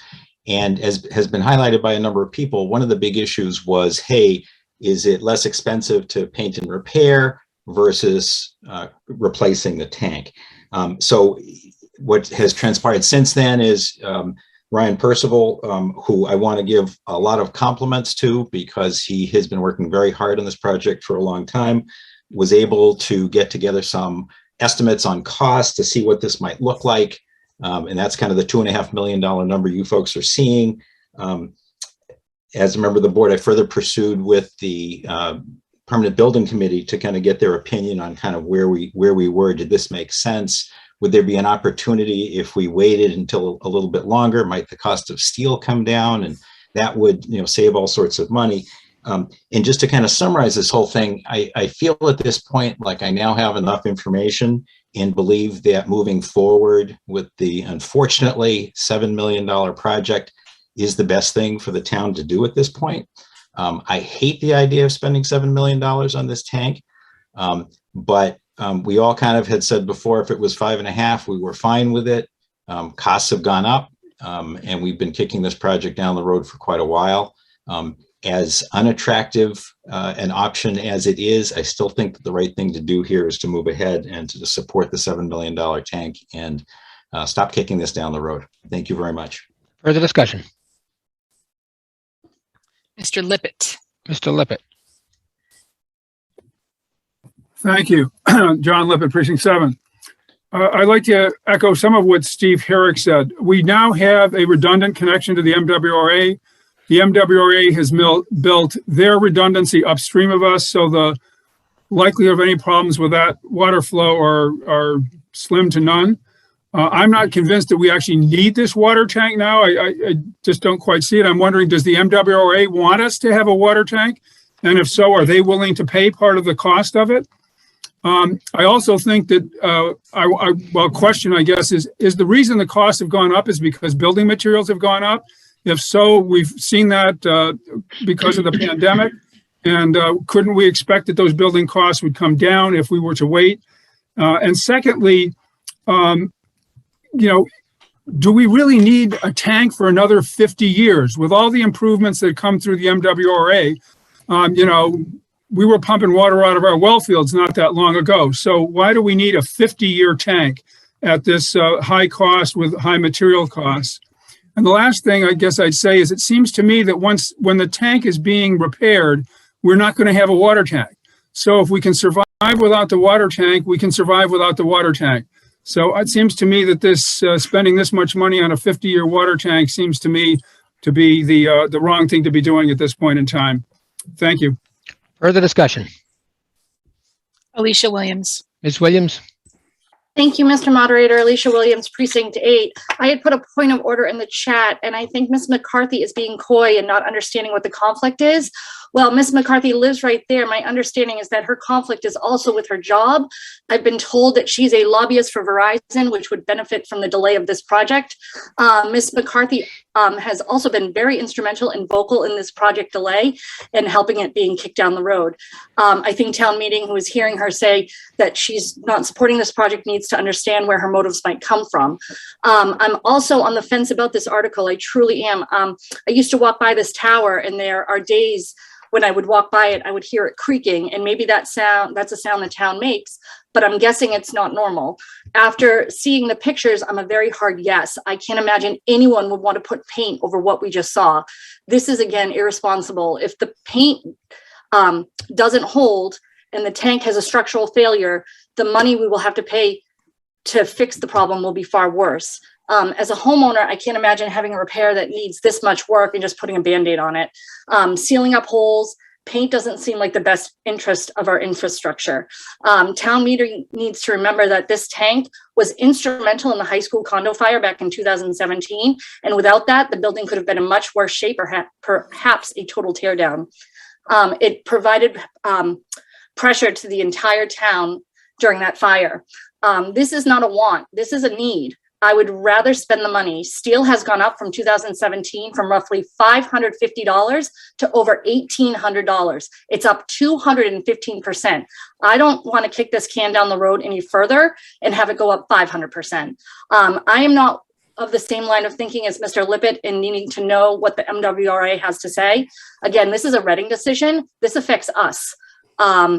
And I will also go to the mat with Bill Brown over him being the most fiscally conservative person in our town. And with that said, I'm happy to spend the money to stop kicking this can down the road and have the cost double on us. Thank you. Okay, one comment on these constant conflict of interest notices that we're getting. Every town meeting member, elected town meeting member, has a perfect right to speak regardless of any conflict. We have a rule that asks people to disclose that. I trust that they do, and that's the end of that discussion. Further discussion? Mr. Giacalone. Mr. Giacalone. Hi, Michael Giacalone, Precinct 5. I have a couple of questions. I hope that they can get answered. If it's correct that we only had one bid on the tank, I'd like to understand why we only had one bid. That's a question. As far as the point someone raised that we don't need a water tower, perhaps the people from the engineering department on the session right now can explain why we do need a water tower. I can't imagine we'd be having this discussion over something we don't need. And then as far as the expected life of the existing tank, what's that expectation based on those pictures? I can't imagine it's all that long. And what is the difference between the maintenance plan of the new tank in terms of cost versus the existing tank if we keep it and it stays alive any reasonable amount of time? Let me see, what was the other thing? And as far as costs and things like that, I just am not of the mindset that once supply chains are reestablished and COVID is a little more accepted, that prices are going to go back to pre-COVID time. I think the people will be used to a certain level of cost, and yeah, they might come down some, but if it's going to cost us $2+ million to paint the tank, and who knows how much Bob LaLasha can explain the repairs, what those will cost, I can't believe that if we waited a little bit, the cost of a new tank are going to drop so much to make it worth spending that money and then having a new tower cost, I guess, equally as less. That I just can't see that happening. So there's a few things I have out there that I've been thinking about while we've been discussing that. And hopefully we can get those points answered, and I can hang on my mic if people need me to repeat any of the questions. Okay, at this point, we have 16 hands raised plus 6 non-town meeting members. Further discussion. Mr. Berman. Thank you, Mr. Moderator. Barry Berman, Precinct 4. I'm having a hard time understanding why something that we thought we needed so desperately at the cost of $3 million now becomes something that's superfluous when it through our own delay now costs $7 million. If we needed it then, time has gone by. We probably need it more now. So I am in support of the article. And there's just one other thing I want to mention. I have a little burr in my saddle tonight. I've heard 3 or 4 people mention that we should delay action on certain items because at some point in the near future, we're going to have a new town manager. We have a town manager. The town manager works for us. The new town manager works for us. Delaying decisions because we're going to have a new town manager is something I think is just disrespectful to the current town manager who served us well. We hated it when they did it to Merrick Garland, and I hate it when they're doing it to Bob LaLacheur. So I'm asking people respectfully, stop it. Thank you, Mr. Moderator. Do we have Mr. LaLacheur? Thank you, Mr. Moderator. I appreciate your sentiment, Barry, but frankly, I look at this as disrespectful to the next town manager not to take care of whatever business I can. Thank you. Do we have further discussion? I'm sorry, Patrick O'Sullivan. Mr. O'Sullivan. Hi, Patrick O'Sullivan, Precinct 5. I have two, 1 point and 1 question. My first point is, even though we have seen building materials and everyone remembers the big spike in lumber and again, building materials across the board increase during COVID, steel is not necessarily a part of that. The price of steel went up thanks to tariffs implemented for national security handed down from Washington. And the current administration has given no sign that they will be lifting that. In fact, they've said the opposite. So if we're betting that once people get healthier, steel's going to come down, I wouldn't be putting money on that. The second thing is I'm honestly confused. I really did just want to talk about steel, but I've heard so much about Ms. McCarthy's conflict of interest, and unfortunately, I appreciate your having filed what sounds like an overabundance of caution, but I have not had the opportunity to review any of those forms. Is there any way you would be able to summarize the? Okay, we're now getting into personalities. She actually has revealed what her conflicts are, and that is the end of that subject. Okay, thank you. Okay, further discussion.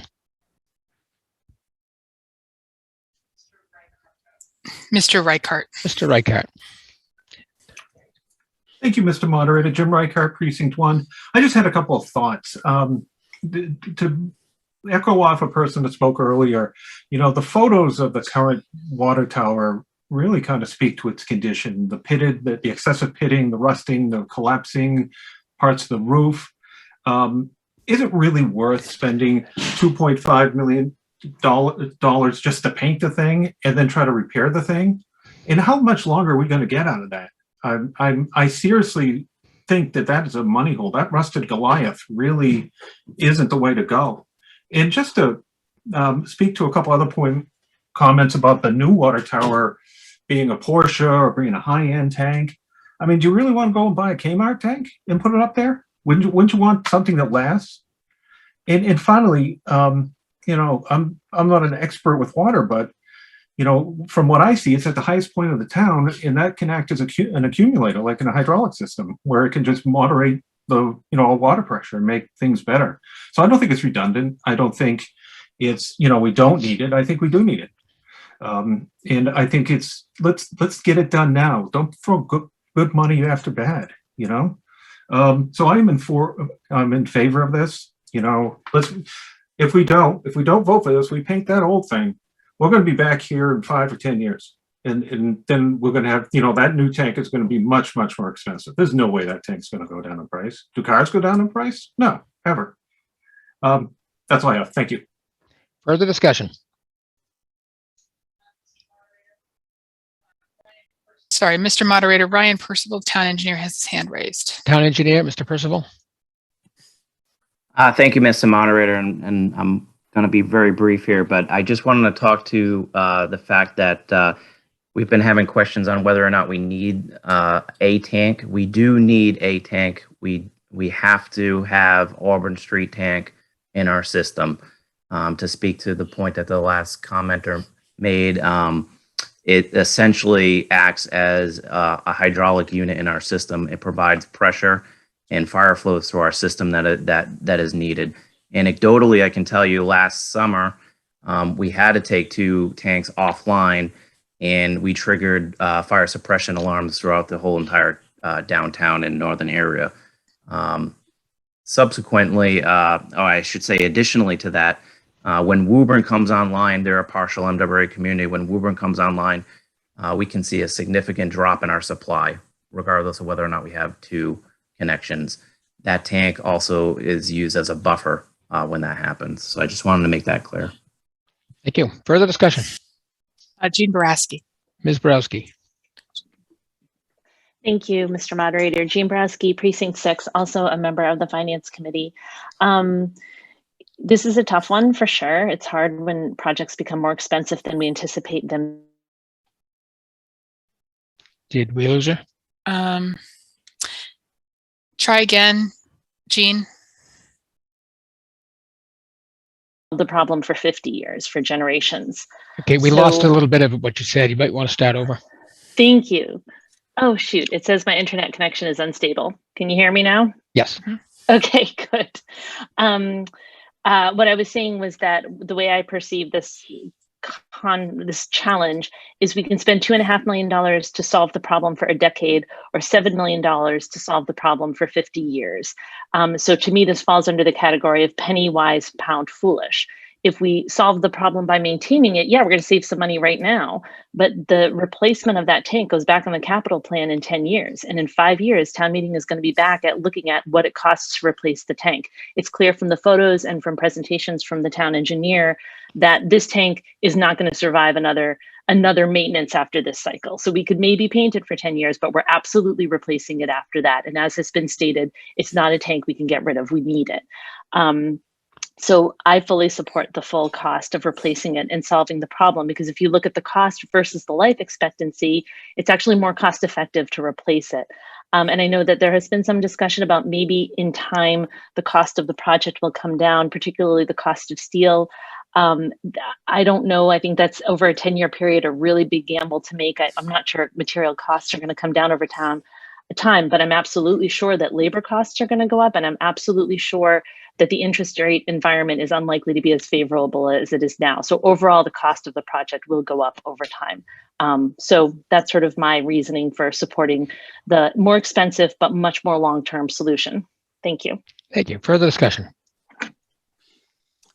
Mary Ann Downing. Ms. Downing? Hi, yes, thank you. I wanted to speak to just 2 points really quickly. First, I just want to remind everyone that we do have as Bob said in the beginning, we have the 4.5 million in debt out there, and we can't call it back.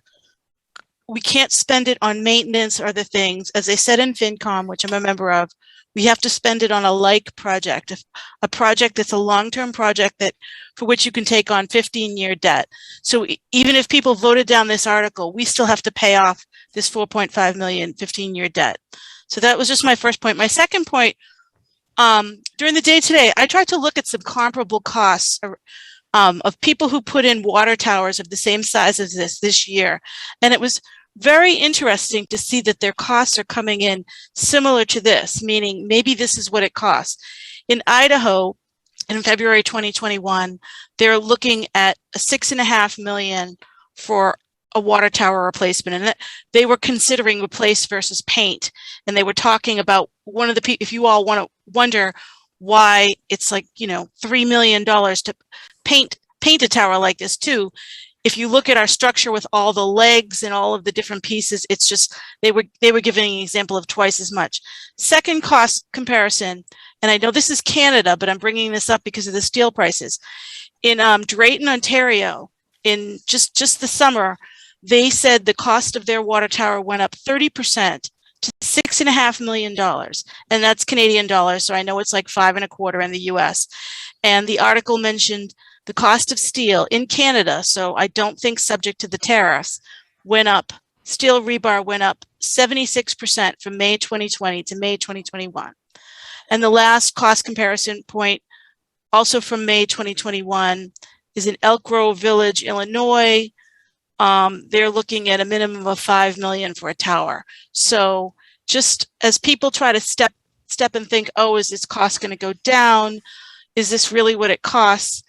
And I know they aren't all local to us and we have higher labor costs. This may just be what it costs. And so I support, let's just get this done and not, get into analysis paralysis, trying to think when we're going to play the numbers and hope the cost goes down, because it's not going down. It isn't just us. Other municipalities around the country, around North America, are seeing this issue. And one last thing, and if we don't fix it, you can Google, in 1987, Saugus had a water tower burst, and it demolished a cable building next to it with hundreds of thousands of gallons of water.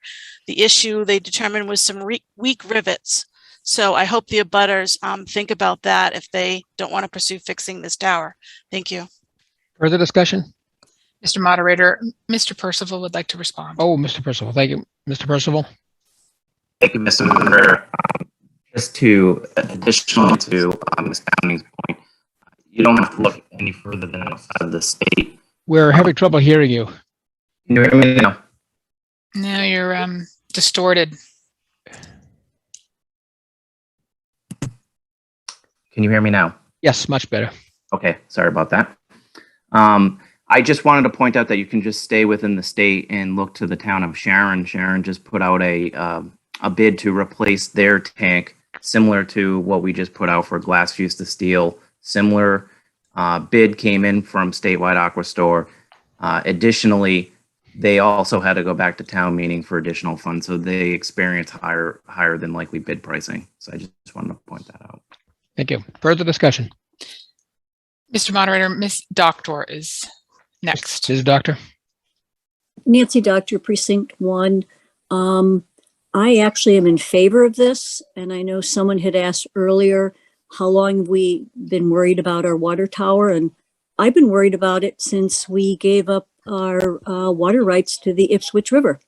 I don't think people understand. It's not just about, the water pressure and access for fire, but if something does happen to our quote 2 MWRA water supplies, this is actually essential. So I'm definitely going to vote for this for 7 million, and I would vote for it if it was 10 million. This is actually something that you have to consider how important this is. So I'm definitely going to vote for this. Thank you. Okay, at this point, we have 16 hands up, plus we have 6 non-town meeting members who are waiting to speak. Next up. Karen Janowski. Ms. Janowski. Thank you, Mr. Moderator. Karen Janowski, Precinct 2. I'd like to move the question.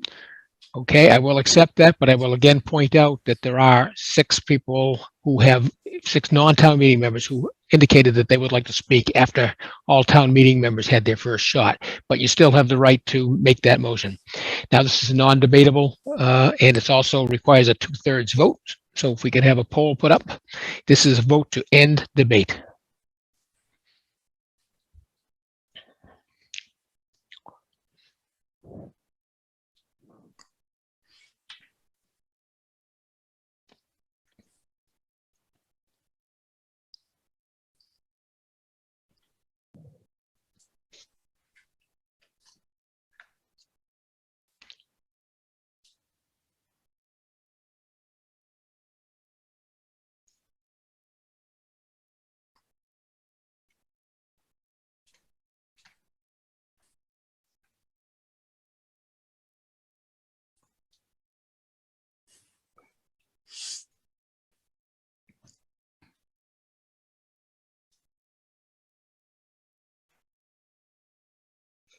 Mr. Moderator, ending the poll. Okay. And we have 116 to 46, and it meets 2/3. Okay, the vote being 116 in the affirmative, 46 in the negative. The question has been moved and we will go straight to a vote. Now, this vote requires a 2/3 vote. It's the main motion as we have amended it along the way. Requires a 2/3 vote. Again, put a poll up.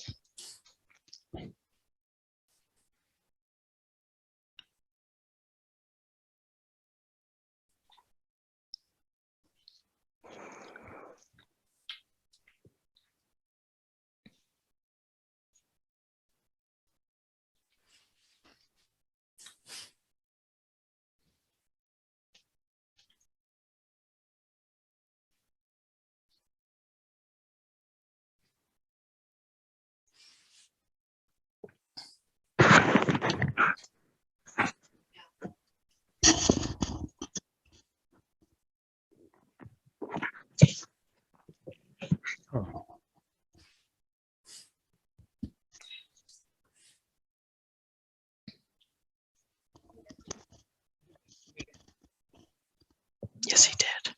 All right. When did that come in? When did that come in earlier?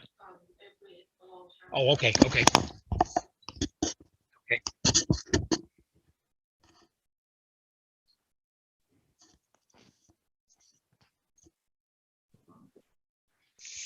I have Okay. ended the poll. Okay, I have been informed that there's been a request for a roll call vote, so I will, first of all hands down. I would ask, can we put all the hands down first? There we go. I would ask, do we have at least 20 people who want a roll call vote?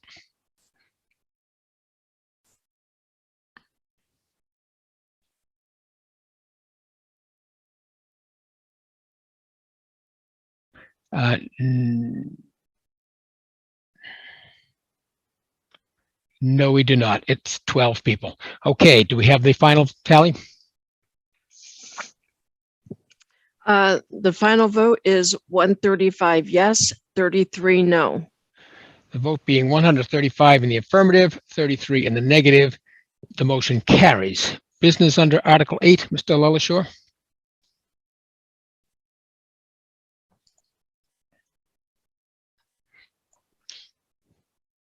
Thank you, Mr. Moderator. Article 8 is comparatively simple. In November 2020, town meeting authorized a new water booster station up at Gazebo Circle for low water pressure reasons. After discussions with CPDC in the neighborhood, the best design includes the town accessing land via a driveway from Gazebo Circle. So the town, through the town meeting, needs to accept an easement over that land. And that's the simple request by town meeting, is to authorize the select board to accept a gifted easement. Okay, all set? Yes. Do we have any board reports, any committee reports on that? None that I know of, but I thought I'd ask. Okay, further discussion? Mr. Brown. Mr. Brown.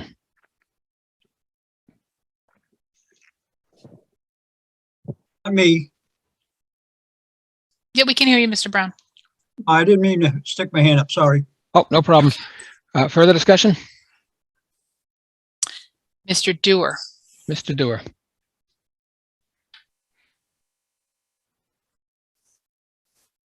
Sorry, that was up from earlier. Apologize. No problem. Further discussion? Mr. Ensminger. Mr. Ensminger.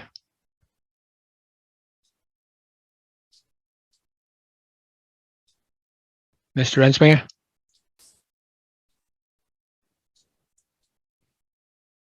I'm okay with this. Thank you.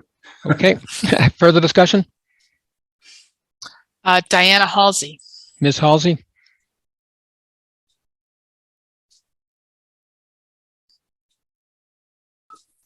Sorry, my hand was up from before. Okay.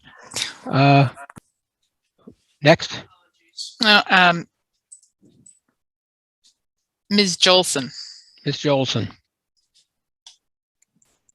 I move to vote on this. You want to move the question? I want to move the question. Okay, I'll tell you, there are only 3 hands up, but okay, this is non-debatable and requires a 2/3 vote. Could we have a poll?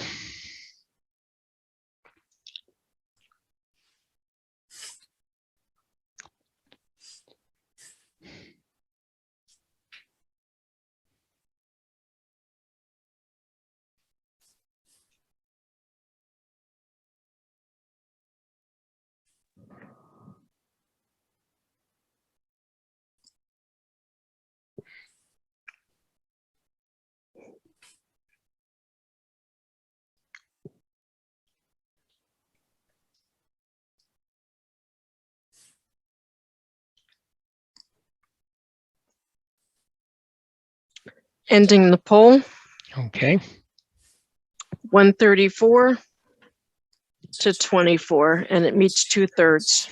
the vote being 134 in the affirmative, 24 in the negative, the motion carries. Now, business under Article 2, Ms. Herrick moves that we take Article 2 from the table. Oh, Alan, that was moving the question. We have to vote on the you're article. absolutely right. Getting late. Sorry about that. Okay, we will now take a vote on the question itself. And this does not require 2/3 vote. This is a majority vote. So the poll is up. Thank you.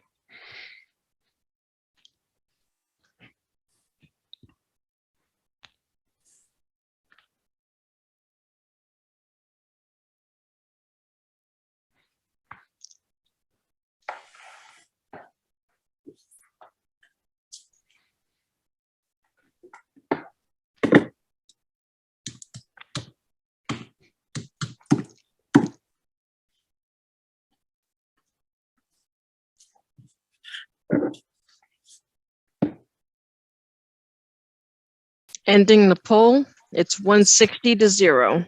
160 to 0, the motion carries. And now we will move to Article 3. Ms. Herrick moves that we take Article 3 from the table. Can we have all the hands lowered? All those in favor of taking it from the table, please raise your hand.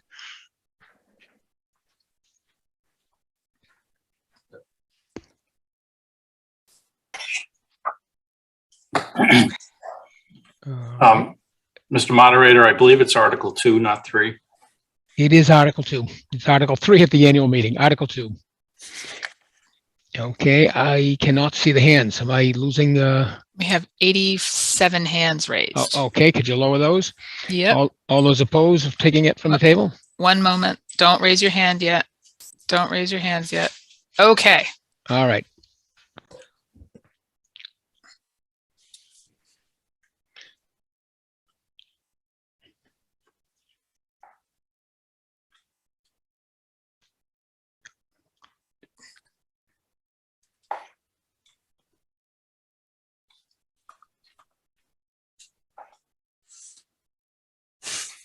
Mr. Moderator, it's 87 yes and 19 no. 87 yes and 19 no, taking Article 2 from the table. All right. You should have the instructional motion in front of you. Mr. McIsaac, I will call on you to explain.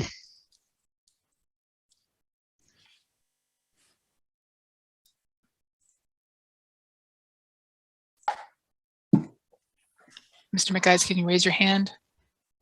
There we go. Mr. McIsaac. Thank you. For the sake of time, I'd like to withdraw the motion. Okay. Is there any objection to withdrawing the motion? Seeing none. Seeing none. Okay. The motion has been withdrawn. All right. Do we have a motion to adjourn, Ms. Herrick?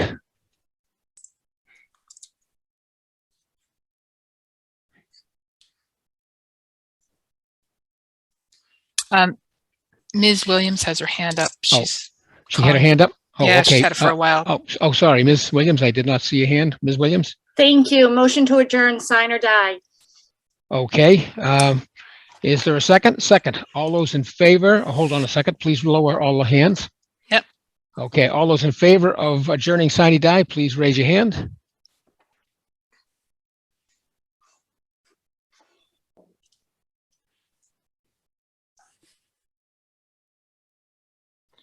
Okay. 143. Now lower the hands. Okay, we'll take care of lowering hands, folks. Just Okay. let us And- lower them. Okay. And those opposed to adjourning?